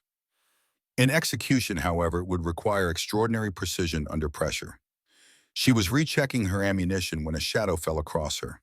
Looking up, she found Miller standing over her, his expression unreadable behind his tactical sunglasses. "Walk with me," he said quietly. Carson followed him to a position slightly removed from the rest of the team. "I want to be clear about something," Miller said without preamble. "My team knows what happened at Fort Bragg. The kill house exercised the 6 targets in 3 seconds. They know you're good, but they also know you've never been in combat." Carson met his gaze steadily. "You're concerned about my ability to handle the psychological aspect of taking lives." Miller nodded, appreciating her directness. There's a world of difference between shooting paper targets and shooting people. Even in training scenarios with role players, there's a mental safety net knowing it's not real. That disappears in combat. "I understand, sir." "Do you?" Miller's tone wasn't challenging, but genuinely inquisitive. "Have you thought about what it will mean to end someone's life, to watch them fall through your scope and know you're responsible?"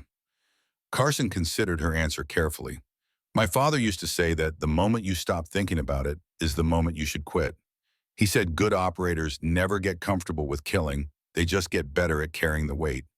Something in Miller's expression shifted slightly, a subtle softening around the eyes. "Your father sounds like he was a wise man." "He was, sir." Miller studied her for a moment longer. "One more question, and I need the truth, not what you think I want to hear. Are you confident in your ability to make these shots under these conditions?" Carson didn't hesitate. "The conditions are at the edge of what's technically possible. Wind gusting to 25 knots, extreme distance, timing critical. I won't pretend it's a guarantee." Miller nodded, appreciating her candor.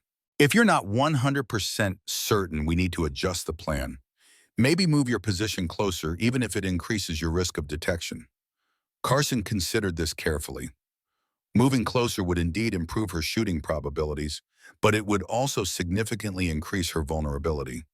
At the currently planned position, she would be virtually undetectable unless someone was specifically searching that ridgeline. A closer position might compromise not just her safety, but the entire mission.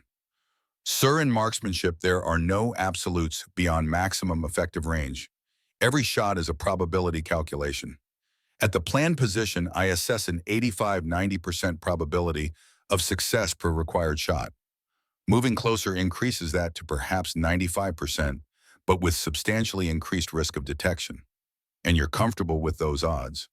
I am, sir. The current plan represents the optimal balance of mission effectiveness and team safety. Miller studied her for a long moment, then gave a short nod. Good, because the alternatives all involve greater risk to the hostages. He paused, then added, for what it's worth, your assessment matches my own. I just needed to hear you say it. As Miller began to walk away, he stopped and turned back. One more thing, Carson. If things go sideways out there, if you have to make calls on your own, remember that this team doesn't leave anyone behind. That includes you. The brief exchange had accomplished something important. It had established mutual professional respect. Miller wasn't questioning her abilities. He was ensuring that she was clear-eyed about the mission's challenges. His willingness to consider her tactical judgment reinforced that she was being treated as a valued team member, not merely an asset to be deployed. As Miller walked away, Carson returned to her equipment check with renewed focus. The mission timeline gave her 4 more hours to rest and prepare before moving to her designated position. She used the time to methodically review every variable that might affect her performance. Wind patterns, temperature, gradients, ammunition, consistency, rifle conditions. Each factor was analyzed, contingencies considered, solutions prepared. Time passed in the peculiar rhythm of pre-mission hours, simultaneously crawling and racing. At precisely 11:30, Miller signaled that it was time to begin movement to final positions. Carson secured her equipment and joined the team for a final briefing. Communications check every 15 minutes once in position, Miller instructed. Absolute radio silence from 13:15 until mission commencement. If you miss 2 consecutive scheduled checks, we assume you're compromised and abort the primary plan. The team acknowledged their understanding with nods and quiet affirmations. Then came the moment Carson hadn't fully anticipated, the ritual that bound operators together before high-risk missions. One by one, the men clasped hands with her, each offering a brief word of encouragement or respect. Shoot straight. See you on the exfil. Watch R6. Simple phrases but laden with meaning, acceptance, trust, the acknowledgement that they were now bonded by the shared risk they were about to undertake. Miller was last, his handshake firm and direct. We're counting on you, Carson. I won't let you down, sir. The team separated, each member moving toward their designated insertion points. Carson would travel alone to her sniper position, carrying equipment that would typically be distributed between a sniper and spotter team. The weight was substantial, but she moved with determined efficiency across the increasingly rugged terrain. The final approach to her position required careful navigation through exposed areas that could potentially be observed from the target compound. Carson used natural features for concealment, sometimes waiting patiently for cloud shadows to provide additional cover before crossing open ground. Every movement was deliberate, every placement of her feet considered to minimize noise and disturbance of the environment. At 11:55, 5 minutes ahead of schedule, she reached the rocky outcropping that would serve as her shooting position. The location had been well chosen. A natural depression provided concealment while allowing a clear field of fire toward the compound. The angle minimized her silhouette against the skyline, making detection from below nearly impossible without specialized equipment. Carson immediately began setting up her position with practiced precision. First, she established her hide, a carefully arranged combination of natural materials and specialized camouflage netting that would break up her outline and blend with the surrounding terrain. Then she assembled her rifle, checking each component meticulously before mounting the advanced scope Maxwell had provided. The final step was positioning her spotting scope oriented to give her a comprehensive view of the target area. Through it, she could see the compound in remarkable detail. Guards patrolled the perimeter at regular intervals. In the main courtyard, local workers moved supplies under armed supervision. No sign of the hostages was visible, confirming intelligence that they were being held in an underground section of the main building. At precisely 1200 hours, she made her first scheduled communication check. Overwatch in position, all systems operational. Miller's response came immediately. Copy, Overwatch. Extraction team on schedule. Next check, 12th on. Carson settled into the disciplined patience of a professional sniper. She began noting the details that would affect her shooting, the way heat waves shimmered above the compound's flat roofs, the patterns of dust devils that indicated localized wind variations, the rhythmic movement of guards that would help predict their positions at critical moments. The temperature was rising rapidly as midday approached, the sun beating down on the rocky terrain with merciless intensity. Carson sipped water sparingly from her hydration system, maintaining the delicate balance between preventing dehydration and conserving supplies. Time ticked forward in measured increments. Each 15-minute communication check confirmed that the mission remained on schedule. At 1300 hours, Carson observed the first signs of the religious festival's impact, several guards departing the compound in a small convoy heading toward the nearby village. This matched the intelligence predictions, exactly providing a surge of confidence in the mission planning. At 13:15, following her final communication check, Carson began her pre-shooting ritual. Her breathing slowed and deepened, each inhalation and exhalation carefully controlled. Her heart rate dropped as she consciously relaxed muscles that weren't essential to the task. The mental chatter that occupied even the most disciplined minds gradually subsided, replaced by a crystal clarity that seemed to sharpen her senses. Through her scope, she identified and prioritized the 6 primary targets guards whose positions were critical to the extraction team's approach. Each was assigned a number in her mind, their patterns of movement noted and analyzed. When the moment came, she would engage them in precise sequence, creating the maximum window of opportunity for Miller's team. At 13:25, 5 minutes before the scheduled operation, Carson made her final equipment checks. The specialized TAC-50 was loaded and ready, additional rounds arranged for immediate access. The wind had steadied somewhat now, blowing consistently from the northwest at approximately 18 knots, challenging but manageable. Her hand moved unconsciously to the breast pocket containing her father's compass. Though she couldn't see or touch it through her tactical vest, the knowledge of its presence provided a curious comfort.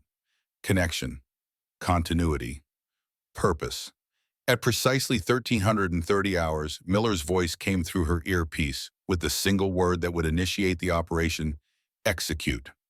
Carson's world narrowed to the view through her scope. The first target, a guard on the eastern watchtower with line of sight to the team's initial approach, moved into position exactly as anticipated. She made minute adjustments for wind distance and the slight elevation difference, then drew a slow breath, held it momentarily, and squeezed the trigger with careful, even pressure. The rifle's report seemed disconnected from the action, reaching her ears a fraction of a second after she felt the recoil. Through the scope, she watched the guard collapse instantly, a clean kill. For a brief moment, the reality of what she had just done threatened to break her concentration. She had taken a human life. Someone who had been breathing, thinking, existing moments ago was now gone forever because of her action. The professional discipline ingrained through thousands of hours of training asserted itself immediately. There was no time for moral reflection or emotional response. Lives depended on her ability to compartmentalize, to function with mechanical precision, regardless of the psychological weight. Without allowing herself even a moment to process this first taking of human life, Carson shifted immediately to the second target. The guard at the main gate was checking his watch, perhaps anticipating the return of his colleagues from the festival. He never saw or heard anything as Carson's second shot found its mark with the same clinical precision. The operation unfolded with meticulously timed coordination. As Carson eliminated the perimeter security, Miller's team advanced swiftly toward the compound's vulnerable eastern wall. Each shot created a specific window of opportunity that the operators exploited with practiced efficiency. When the team reached the outer wall, Carson shifted to her third target, a roving guard whose patrol route would bring him directly into the extraction team's path. The shot was more challenging, requiring her to lead a moving target at extreme range. She adjusted, calculated, and fired. The guard dropped immediately, his body concealed from other compound personnel by a stack of supply crates. Through her spotting scope, Carson observed Miller's team breaching the compound perimeter and advancing toward the main building. They moved like shadows, utilizing every bit of available cover. So far, the operation was proceeding precisely according to plan. No alarms had been raised. The reduced security presence due to the festival had created exactly the vulnerability they had hoped to exploit. Then, without warning, the situation changed. A vehicle Carson didn't recognize approached the compound from the south, a black SUV moving at high speed, not part of the intelligence briefing, not accounted for in the mission planning. Through her scope, she could see it carried 4 armed men in civilian clothing, but with the bearing and equipment of professional security personnel. Overwatch to extraction, leader, she reported calmly. Unexpected vehicle approaching south entrance. 4 armed individuals. Appears to be security detail or similar. ETA to compound approximately 40 seconds. Miller's response was immediate and controlled. Copy, maintain position, and await instructions. Do not engage unless directly threatened. Carson tracked the vehicle as it approached the compound gates. The timing couldn't have been worse. Miller's team was already inside the perimeter committed to the extraction. If these newcomers discovered the dead guards or spotted the extraction team, the entire operation would be compromised, with the team potentially trapped inside the compound. For 10 seconds, Carson observed as the vehicle stopped at the main gate. The driver appeared to be arguing with the remaining gate guard, gesturing emphatically. Through her scope, she could make out enough details to understand the situation. These weren't additional hostile forces, but rather important visitors who hadn't been expected until the following day. Extraction leader visitors appear to be VIPs arriving ahead of schedule, she reported. Gate guard is refusing entry, possibly due to the festival or security protocols. Copy, Miller responded tersely. We're proceeding to target location. Be prepared to provide cover if our extraction is compromised. The unexpected visitors created a dangerous new variable. If they were admitted to the compound, they might discover the extraction team. If they were denied entry, they might summon additional security forces. Either scenario could drastically reduce the chances of a successful mission. Carson watched as the driver became increasingly agitated, eventually stepping out of the vehicle and approaching the gate guard directly. The body language suggested an escalating confrontation. Then abruptly the guard reached for his radio, presumably to request instructions from a superior. That radio call could alert the entire compound to something unusual occurring at the gate. With Miller's team now inside and approaching the hostage location, any heightened security awareness could prove disastrous. Carson faced a critical decision with no time to request guidance. If she eliminated the gate guard, she would prevent the radio call, but created a new problem. The visitors would immediately recognize that something was wrong. If she didn't take the shot, the guard's communication might compromise the extraction team. In that fraction of a second, Carson made her decision. Instead of targeting the guard, she adjusted her aim and fired at the radio itself. At nearly 600 meters, hitting an object the size of a handheld radio was at the very limit of what was technically possible, a shot that would be celebrated among snipers for years if successful. The bullet struck the radio just as the guard raised it to his mouth, shattering the device and injuring his hand in the process. From Carson's position, she could see his confusion as he stared at the damaged equipment, clearly not understanding what had happened. The visitors, equally confused, backed away toward their vehicle. Overwatch to extraction leader, Carson reported. Gate guard attempted radio contact. I disabled the radio. Situation temporarily contained but unstable. Copy, came Miller's terse reply. We've located the hostages. Beginning extraction now. Maintain overwatch on the south entrance. Priority is preventing compound-wide alert. Carson kept her scope trained on the main gate, where the confused guard was now directing the visitors to wait, while he physically went to consult with someone inside the compound. This created a new problem. If he encountered anyone else inside, he might report the strange destruction of his radio, potentially raising suspicions. For the next 10 minutes, Carson divided her attention between tracking the gate guard's movements and maintaining awareness of Miller's team's progress through occasional brief updates in her earpiece. The team had successfully located all 4 hostages in an underground detention area. 2 were ambulatory, while 2 required assistance due to injuries or malnourishment. The extraction was proceeding, but more slowly than planned due to the hostages' conditions. The gate guard, meanwhile, had disappeared into the main building, the same structure where the extraction was taking place. Carson could no longer track him visually, which meant she couldn't prevent him from potentially discovering the operation in progress. Extraction leader be advised, she reported. Gate guard has entered main building. Current position unknown. Potential compromise risk. Copy, Miller responded. We're on the move. Hostages secured. Proceeding to extraction point Alpha. ETA 3 minutes. Those 3 minutes stretched into an eternity as Carson maintained her vigilant watch over the compound. The visitors at the gate remained in their vehicle, occasionally checking watches and phones, but showing no signs of additional suspicion. No alarms had been raised, which suggested the gate guard hadn't yet discovered anything unusual. Then, just as Carson's scope picked up movement at a side entrance, Miller's team emerging with the hostages, disaster struck. An alarm began blaring throughout the compound. Red lights flashed on the perimeter walls. Guards who had remained during the festival emerged from barracks and guard posts, weapons ready. Overwatch were compromised. Miller's voice came urgently through the comm. Multiple hostiles converging on our position. We need immediate cover fire to reach extraction point. Carson's training took over completely. Through her scope, she identified the guards who presented the most immediate threat to the extraction team.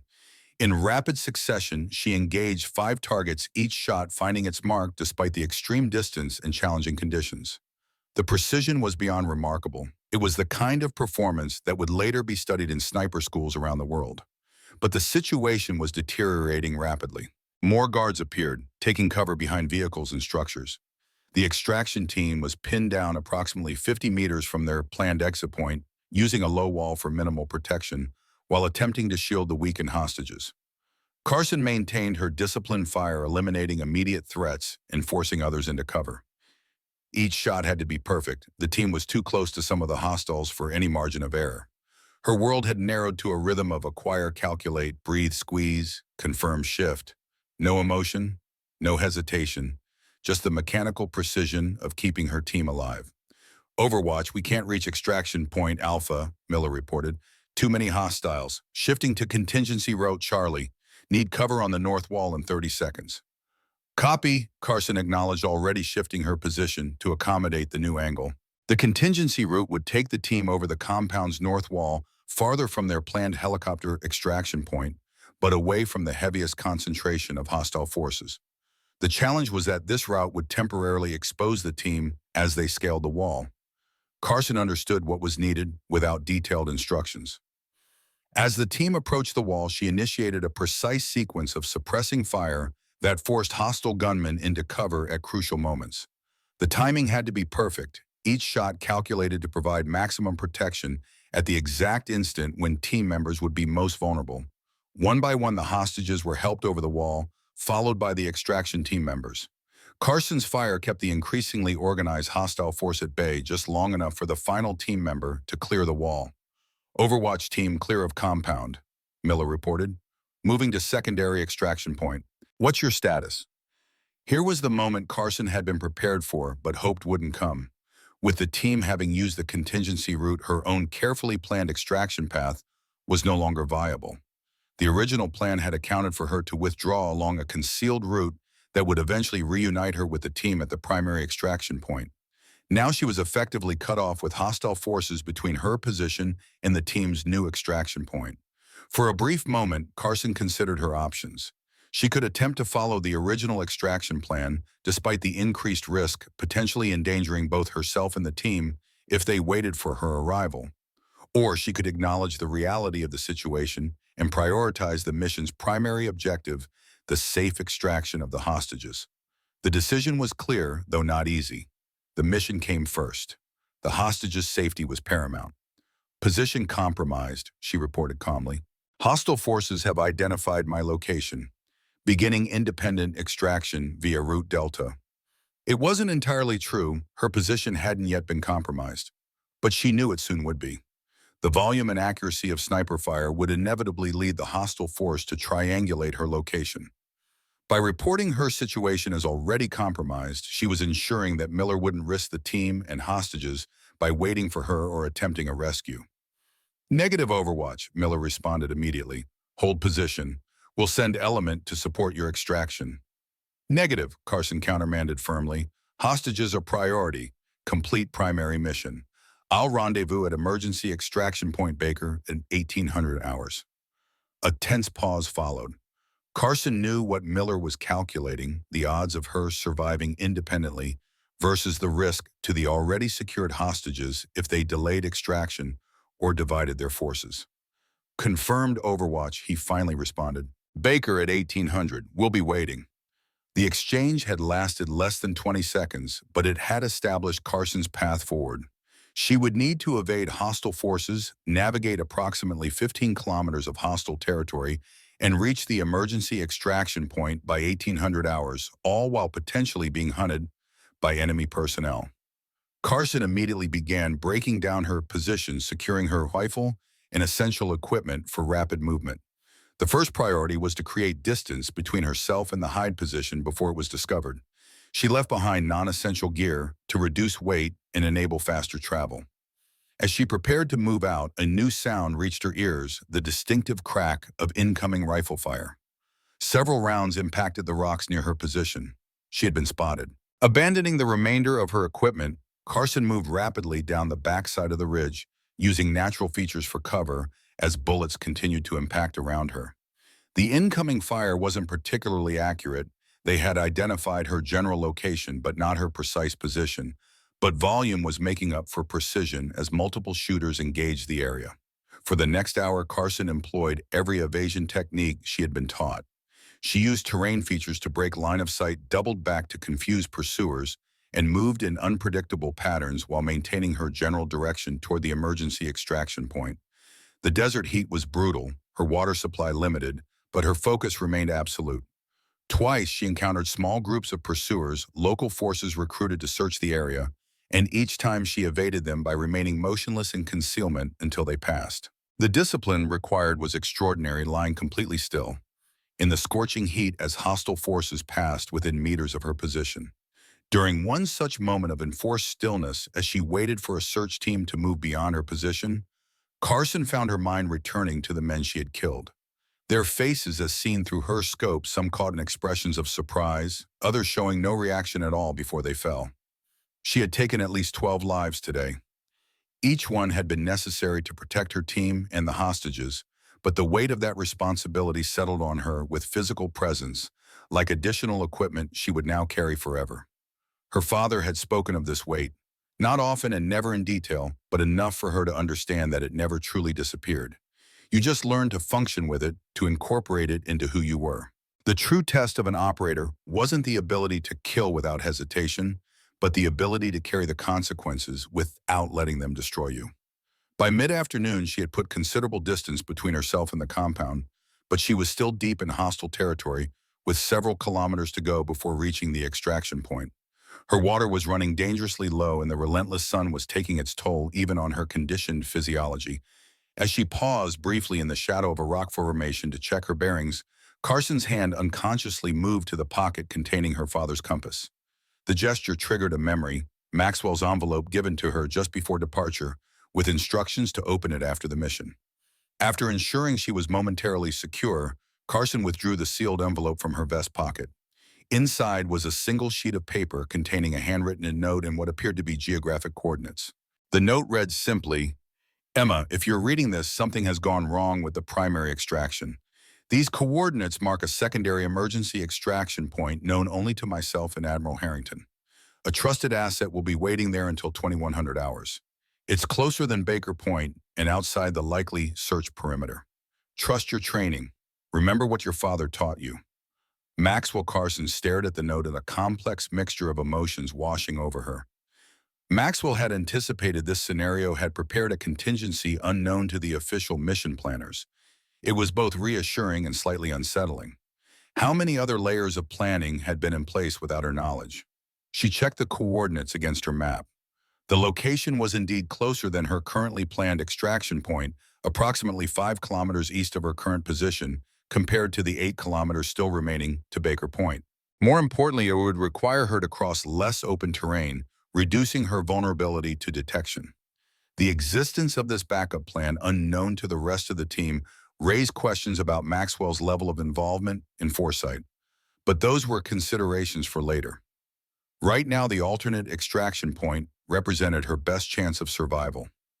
Carson adjusted her route accordingly, moving with renewed purpose toward the coordinates Maxwell had provided. The terrain became increasingly rugged with deep wadis and rocky outcroppings that provided better concealment, but made navigation more challenging. The sun began its descent toward the western horizon, offering some relief from the heat, but also signaling the approaching timeline for extraction. At approximately 1730 hours, Carson reached a position overlooking the coordinates from Maxwell's note. With cautious precision, she surveyed the area through her compact binoculars. The location was a small depression ringed by rock formations, naturally concealed from aerial observation, and offering multiple escape routes if necessary. There was no sign of the trusted asset Maxwell had mentioned, but the position provided excellent visibility in all directions, allowing her to monitor approaches. After confirming the area was secure, Carson moved down into the depression and found a position that offered both concealment and a clear view of potential arrival points. Her tactical instincts told her to minimize movement and sound to become part of the environment while she waited. As the sun dipped lower, casting long shadows across the desert landscape, Carson allowed herself a moment of genuine reflection on what she had experienced. The mission had tested every aspect of her training, technical skills, tactical judgment, physical endurance, psychological resilience. She had faced life or death decisions with limited information and no time for deliberation. She had killed efficiently and without hesitation when necessary. She had prioritized the mission over her own safety. All of this aligned with the training she had received, with the examples set by her father and other operators she had known. What surprised her was how natural it had felt in the moment, not the killing itself, which carried its own psychological weight, but the decision-making under extreme pressure. There had been clarity amidst the chaos, a focused stillness at her core, even as events spiraled beyond the mission parameters. At precisely 1800 hours, the time she had been scheduled to reach Baker Extraction Point, Carson heard the faint but unmistakable sound of an approaching helicopter, not the distinctive thump of a military Black Hawk, but the higher-pitched whine of a civilian model. The sound grew louder, approaching from the east outside the main search area. Carson remained in concealment, weapon ready. Maxwell's note had promised a trusted asset, but caution had kept her alive this far. The helicopter, a civilian Bell 407 with no visible markings, appeared over the ridge and circled the depression once before beginning a descent. Through her binoculars, Carson could see a single pilot at the controls wearing civilian clothes rather than a military flight suit. As the helicopter touched down, sending swirls of dust across the depression, the pilot remained at the controls, the rotors continuing to spin in what was clearly a hot extraction, ready for immediate departure. No one exited the aircraft, no signals were made. It simply waited an opportunity presented without demand or explanation. Carson weighed her options quickly. This unmarked helicopter could be Maxwell's promised extraction, or it could be a trap.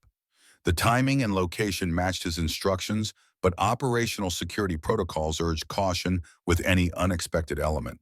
Making her decision, Carson approached the helicopter in a combat crouch weapon at the ready, but not directly aimed at the pilot. As she neared the aircraft, the pilot turned toward her, removing his aviation sunglasses to reveal a face she recognized with shock. Robert Maxwell himself. Maxwell gestured urgently for her to board. Carson complied immediately, securing herself in the co-pilot's seat as Maxwell increased power and lifted the helicopter away from the depression. No words were exchanged until they had gained altitude and turned westward away from the search area. "Cutting it close, Sergeant," Maxwell commented, his eyes remaining fixed on his flight path. "You weren't supposed to be here, sir," Carson replied, the adrenaline of the past hours still evident in her voice. "This wasn't in the mission plan." The mission plan had a 68% probability of requiring a contingency extraction, Maxwell said matter-of-factly. "I don't like those odds when they apply to someone I've invested in." Carson processed this as the helicopter continued westward, flying low to avoid detection. "Does Admiral Harrington know about this?" "He authorized it," Maxwell confirmed. "Unofficially, of course. This operation exists outside the official mission parameters."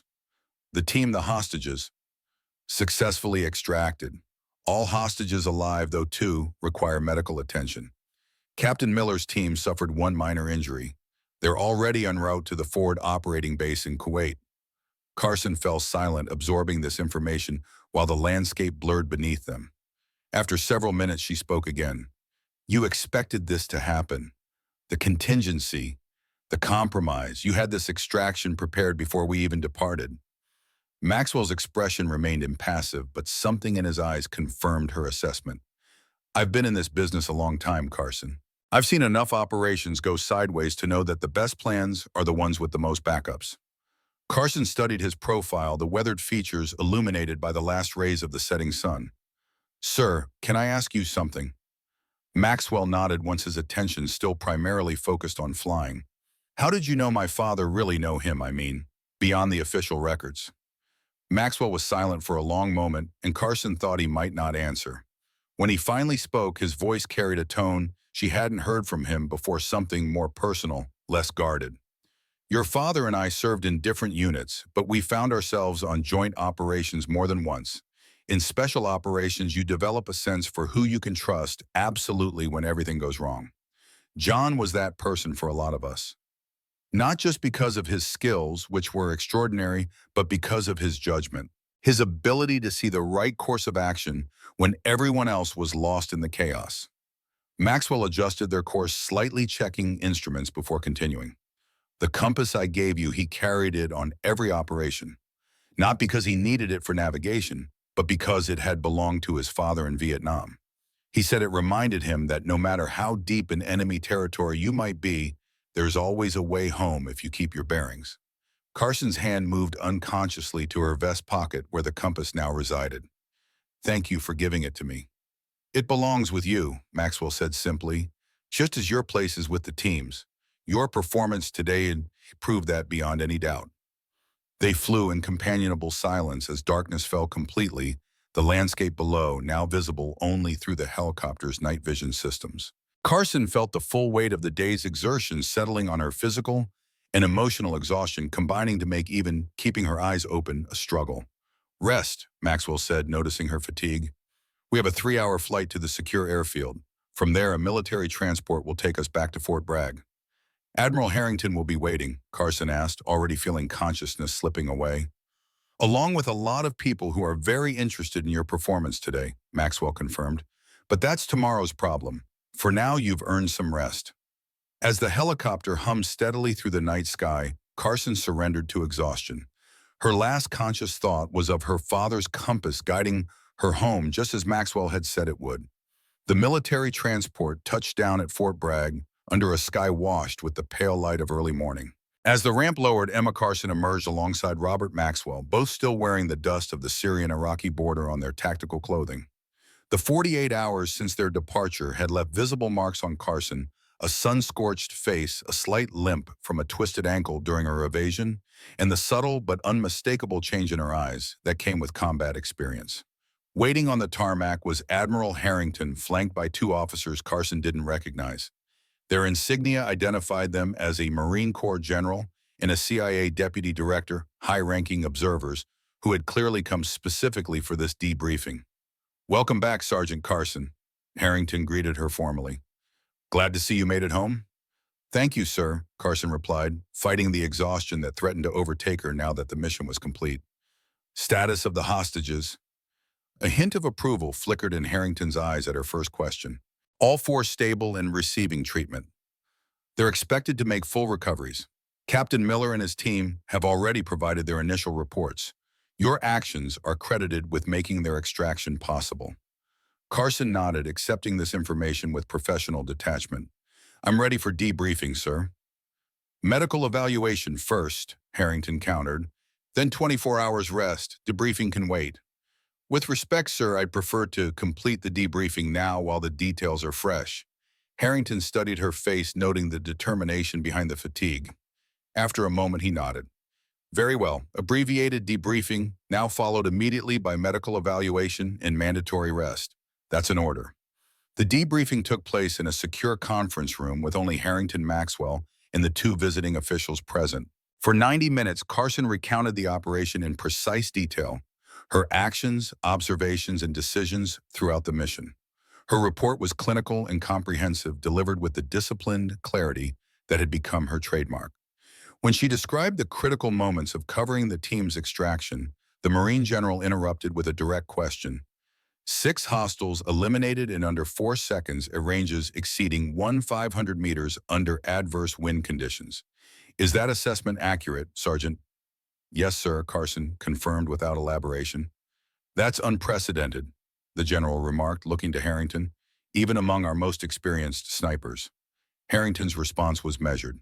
Sergeant Carson's marksmanship abilities have been thoroughly documented throughout her training. This performance, while exceptional, is consistent with her established capabilities. The debriefing continued with particular focus on Carson's decision-making during the contingency extraction. Her choice to report her position as compromised earlier than it actually was, to ensure the team wouldn't risk the hostages by attempting to reach her, drew specific attention from the CIA deputy director. You essentially sacrificed your own extraction to secure the primary mission objectives, she observed. That's the kind of judgment we look for in field operatives with decades of experience. Carson's response was simple. The hostages were the priority, ma'am. Everything else was secondary. When the debriefing concluded, Harrington dismissed the visiting officials and asked Carson to remain with him and Maxwell for a moment longer. Once they were alone, the Admiral's formal demeanor softened slightly. Off the record, Carson, how are you really doing? The unexpected question caught her off guard. For a brief moment, the professional facade wavered, revealing the human being behind the operator. Processing, sir, she admitted. The technical aspects were as trained. The rest will take time. Harrington nodded with understanding. That's normal. Healthy even. We'll make sure you have access to the right resources when you are ready. He paused, exchanging glances with Maxwell and before continuing. There's something else we need to discuss. The success of this operation has significantly accelerated the timeline for Project Athena. The Pentagon is moving forward with the integration of female operators into special operations units with you as the proof of concept. Carson absorbed this information silently, her expression unreadable. What this means, Harrington continued, is that you're being offered an unprecedented opportunity. Direct admission to SEAL Team 6, bypassing the remainder of the standard training pipeline. The offer hung in the air between them. Carson looked from Harrington to Maxwell, then back again. With respect, sir, I would prefer to complete the standard training program. Harrington's eyebrows rose in surprise. You understand what you're declining. This is a direct commission to the most elite special operations unit in the military. I understand, sir, and I'm grateful for the opportunity, but I didn't join this program for special treatment or to be a symbol. I joined to become the best operator I can be through the same process as everyone else. A slow smile spread across Maxwell's weathered face. Told you she'd say that, Jim. Harrington sighed, but there was a hint of admiration in his expression. You did indeed. He turned back to Carson. Very well, Sergeant. After your recovery period, you'll rejoin the SEAL training program at the appropriate phase. No special treatment, no exceptions. Thank you, sir. Don't thank me yet, Harrington warned. Hell Week is still ahead of you, and I won't make it any easier because of what you've accomplished. I wouldn't want you to, sir. Harrington nodded, then added something Carson hadn't expected. The paperwork for your inter-service transfer from Army to Navy has been expedited. By the time you return to training, you'll officially be Navy personnel. The transition should be seamless. I appreciate that, sir. One more thing, Harrington said, his tone becoming more formal again. Standard protocol for operators after their first combat mission involves a psychological assessment. I've arranged for you to meet with Dr. Winters tomorrow. She specializes in working with special operations personnel. Carson tensed slightly. Is that necessary, sir? I'm fine. It's not a question of being fine or not, Carson. It's about having the right tools to process what you've experienced. Even the most seasoned operators benefit from these sessions. Harrington's expression softened slightly. Think of it as another form of training. Mental resilience is as important as physical skills in this line of work. After a moment's hesitation, Carson nodded. Understood, sir. As the meeting concluded and Carson was escorted to medical for evaluation, Maxwell lingered behind with Harrington in the conference room. She's going to change everything, Maxwell observed quietly, not just for women in special operations, for the standards of what we believe is possible. Harrington nodded slowly. I was wrong about her, Bob, about the program, about a lot of things. We're all wrong sometimes, Jim. The trick is being willing to recognize it and adapt. The following week passed in a blur of medical evaluations, psychological assessments, and mandatory rest periods. Carson found the sessions with Dr. Winters unexpectedly helpful, not because she felt psychologically damaged by her combat experience, but because the psychiatrist offered practical techniques for processing and integrating those experiences. What you're feeling isn't unusual, Dr. Winters told her during their third session. The compartmentalization that allows operators to function effectively in combat is a necessary skill, but it's equally necessary to unpack those compartments afterward. Carson nodded, understanding the concept intellectually but still finding the practice challenging. It feels strange to analyze it so deliberately. In the moment, there wasn't time to think about the moral implications of taking lives. And that's appropriate in that context, Dr. Winters agreed. The challenge now is finding a way to acknowledge what happened without letting it define you. By the end of the week, Carson was medically cleared to return to training. Her physical injuries were minor: the twisted ankle, some dehydration, and minor lacerations from moving through rough terrain. The psychological assessment indicated normal responses to combat stress, with no contraindications for continued service. Her return to the SEAL training program was met with a reception she hadn't anticipated. The other candidates, who had been briefed only that she had participated in a classified operation, regarded her with a mixture of curiosity, respect, and in some cases, newfound camaraderie. Michael Sullivan, who had once bet on her early failure, was among the first to welcome her back. "Heard you made quite an impression out there, Carson," he said during a brief break between training evolutions. "Not that I'm surprised." "Thanks," she replied, uncertain how to respond to this shift in his attitude. "Look," Sullivan continued, lowering his voice slightly, "some of us were wrong about you. I was wrong about you. Whatever happened on that op, it's clear you belong here." The acknowledgement was unexpected but appreciated. "We all belong here if we earn it," Carson said simply. The training resumed its brutal pace, but Carson found herself approaching it with a different perspective. The physical challenges that had once seemed daunting now felt manageable compared to what she had experienced in the field. Her decision-making under pressure had been tested in ways no training scenario could replicate. When Hell Week arrived, the notorious 5.5 days of nearly continuous physical exertion, sleep deprivation, and cold water exposure that broke even the toughest candidates, Carson faced it with the quiet determination that had become her hallmark. Throughout that grueling test of endurance and will, she never considered quitting. Not when her muscles screamed for relief, not when the cold penetrated to her bones, not when exhaustion made even the simplest tasks seem insurmountable. The memory of the mission in Syria sustained her the knowledge that she had already faced and overcome challenges far more consequential than anything Hell Week could present. 6 months after her return from Syria, a small private ceremony took place on the same beach where countless SEAL candidates had endured the crucible of Hell Week. Emma Carson stood at attention in her dress uniform as Admiral Harrington pinned the coveted SEAL trident to her chest, the first woman in history to earn the prestigious insignia. The ceremony was deliberately kept small and out of the public eye, Carson's preference, supported by both Harrington and Maxwell. Present were only a handful of witnesses: the instructors who had overseen her training, Captain Miller, representing the operators whose lives she had helped save in Syria, and a small group of fellow candidates who had completed the program alongside her, including Michael Sullivan. "By the authority vested in me by the United States Navy," Harrington intoned formally, "I hereby recognize Special Warfare Operator Carson as a qualified member of the Naval Special Warfare community." The words were traditional, but their significance was historic. As Carson accepted the trident, her expression remained composed, though those who knew her well could see the emotion she carefully contained. After the ceremony, the small group gathered for a moment of informal celebration. Sullivan approached Carson with an extended hand and a genuine smile. "Never thought I'd say this on day one, but you earned that trident more than any of us, Carson." "We all earned it," she corrected him. "Same standards, same tests.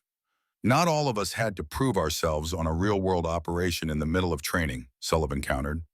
"What you did out there, it's already becoming legend in the teams." Carson accepted his congratulations with graceful modesty, then made her way to where Maxwell stood, observing the proceedings with quiet satisfaction. "Colonel," she greeted him, "thank you for coming." "Wouldn't have missed it," Maxwell replied. "Your father would have been proud." "I think he would," Carson agreed, "though probably not as proud as you look right now." Maxwell's weathered face creased in a rare full smile. "Caught me, but I'm not the only one." He nodded toward Harrington, who was deep in conversation with several instructors. "The Admiral has become your biggest advocate, quite a turnaround from his initial position." "He judged me fairly," Carson said. "That's all I ever wanted." Maxwell studied her face for a moment. "What comes next for you, Emma? You've been offered positions with every special operations unit in the military. Even the CIA has expressed interest." Carson's green eyes held a clarity of purpose that had only strengthened through her ordeals. "I'm staying with the teams, sir. I didn't go through all this to be a symbol or an exception. I went through it to be an operator, to serve alongside the best and contribute to the mission. And the other women who will follow your path, the doors you've opened. If they earn it, they belong, Carson said simply. Same standards, same respect. As the small gathering began to disperse, Harrington approached Carson and Maxwell.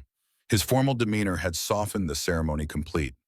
Operator Carson, he said, extending his hand, congratulations again. Your first official assignment will come through next week. I think you'll find it suitable for your unique capabilities. Thank you, sir. I look forward to it. Harrington hesitated, then added, your first assignment is with Joint Special Operations Task Force Arabian Peninsula. Intelligence suggests a new terrorist cell operating near the Pakistan-Afghanistan border has acquired advanced Russian anti-aircraft systems. Your marksmanship skills will be essential for neutralizing key technical personnel before they can train others. Carson absorbed this information with professional interest. When do I deploy, sir? Briefing is scheduled for 0800 Monday. You'll be joining a team led by Captain Sullivan. Harrington gestured toward her fellow graduate. He specifically requested you as his team's precision shooter. Carson glanced at Sullivan, who nodded confirmation with a slight smile. For what it's worth, Harrington continued, I was wrong about many things regarding this program. Your performance has forced a lot of us to reconsider long-held assumptions. That kind of institutional change doesn't come easily, but it's necessary for our evolution as a fighting force. Carson accepted this admission with grace. Change is never easy, sir, but sometimes it's the only way forward. As Harrington moved away to speak with other attendees, Maxwell turned to Carson with a more serious expression. There's something I've been meaning to give you, he said, reaching into his pocket to withdraw a small velvet box. This was meant to be a graduation gift, but it seems appropriate now. Carson opened the box to find a precision-made challenge coin, a special token traditionally given to recognize exceptional service or to symbolize membership in an elite unit. This particular coin was custom designed, bearing the seal trident on one side and a precision rifle on the other. Around the edge were inscribed the words, "The last marksman, first of many." It's beautiful, Carson said softly. Thank you. It's more than a memento, Maxwell explained. It's a reminder of what you've achieved, but also of the responsibility that comes with being first. There will be others who follow your path, women who look to your example as proof of what's possible. Carson closed her hand around the coin, feeling its weight and significance. I understand, sir. I won't let them down. As the sun began to set over the Pacific, casting golden light across the beach, where so many SEAL candidates had been tested to their limits, Emma Carson stood for a moment in quiet reflection. The journey that had begun with her father's lessons on a Montana ranch had led her through extraordinary challenges to this historic moment. She was no longer just Emma Carson, daughter of a fallen hero seeking to honor his legacy. She was Special Warfare Operator Carson, the first female Navy SEAL, a title earned through performance rather than granted by policy. And while she understood the historical significance of her achievement, her focus remained on the missions ahead and the lives that would depend on her skills. 1 week later, Carson joined her new team for their first mission briefing. Sullivan, now her commanding officer, had assembled a group of experienced operators who welcomed her without fanfare or special treatment. They had heard about her performance in Syria, about her marksmanship capabilities, but what mattered now was how she would perform as part of their team. As Sullivan outlined the parameters of their upcoming deployment to the Afghanistan-Pakistan border region, Carson felt a deep sense of rightness. This was where she belonged, not as a pioneer or symbol, but as an operator with specific skills to contribute to the mission. The path had been difficult, marked by skepticism, resistance, and extraordinary challenges. But as Maxwell had predicted on that first day at Fort Bragg, she had surprised them all, not by being an exception to the standards, but by redefining what those standards could achieve. Behind her, watching with quiet pride, Robert Maxwell turned to Admiral Harrington with a knowing smile. Well, Jim, he said softly, still think women don't belong in special operations. Harrington shook his head, his eyes following Carson as she leaned over the tactical map with her teammates already contributing to the mission planning. What I think, Bob, is that extraordinary people belong wherever they prove themselves capable. Carson has more than proven herself. So what comes next? Maxwell asked. For the program, for her. Harrington considered the question thoughtfully. For the program, careful expansion. More candidates properly vetted and trained to the same uncompromising standards. For Carson, he paused, a hint of a smile touching his usually stern features. I have a feeling we've only seen the beginning of what she's capable of. As the briefing concluded and the team began discussing equipment requirements, Carson found herself looking forward with clear purpose. The path that had led her here, from her father's lessons on the Montana ranch to the dusty compounds of Syria, through the crucible of SEAL training, had forged her into something unprecedented but undeniable, a warrior who had earned her place among the elite not by changing the standards, but by exceeding them. Sullivan approached her as the others filed out. Ready for this, Carson? She nodded, her green eyes clear and determined. Always. Good, he replied with a slight smile, because what we're about to do makes Syria look like a training exercise. Carson smiled back, feeling the comfortable weight of the challenge. Then we'd better get started. The mission was beginning, the real journey continued.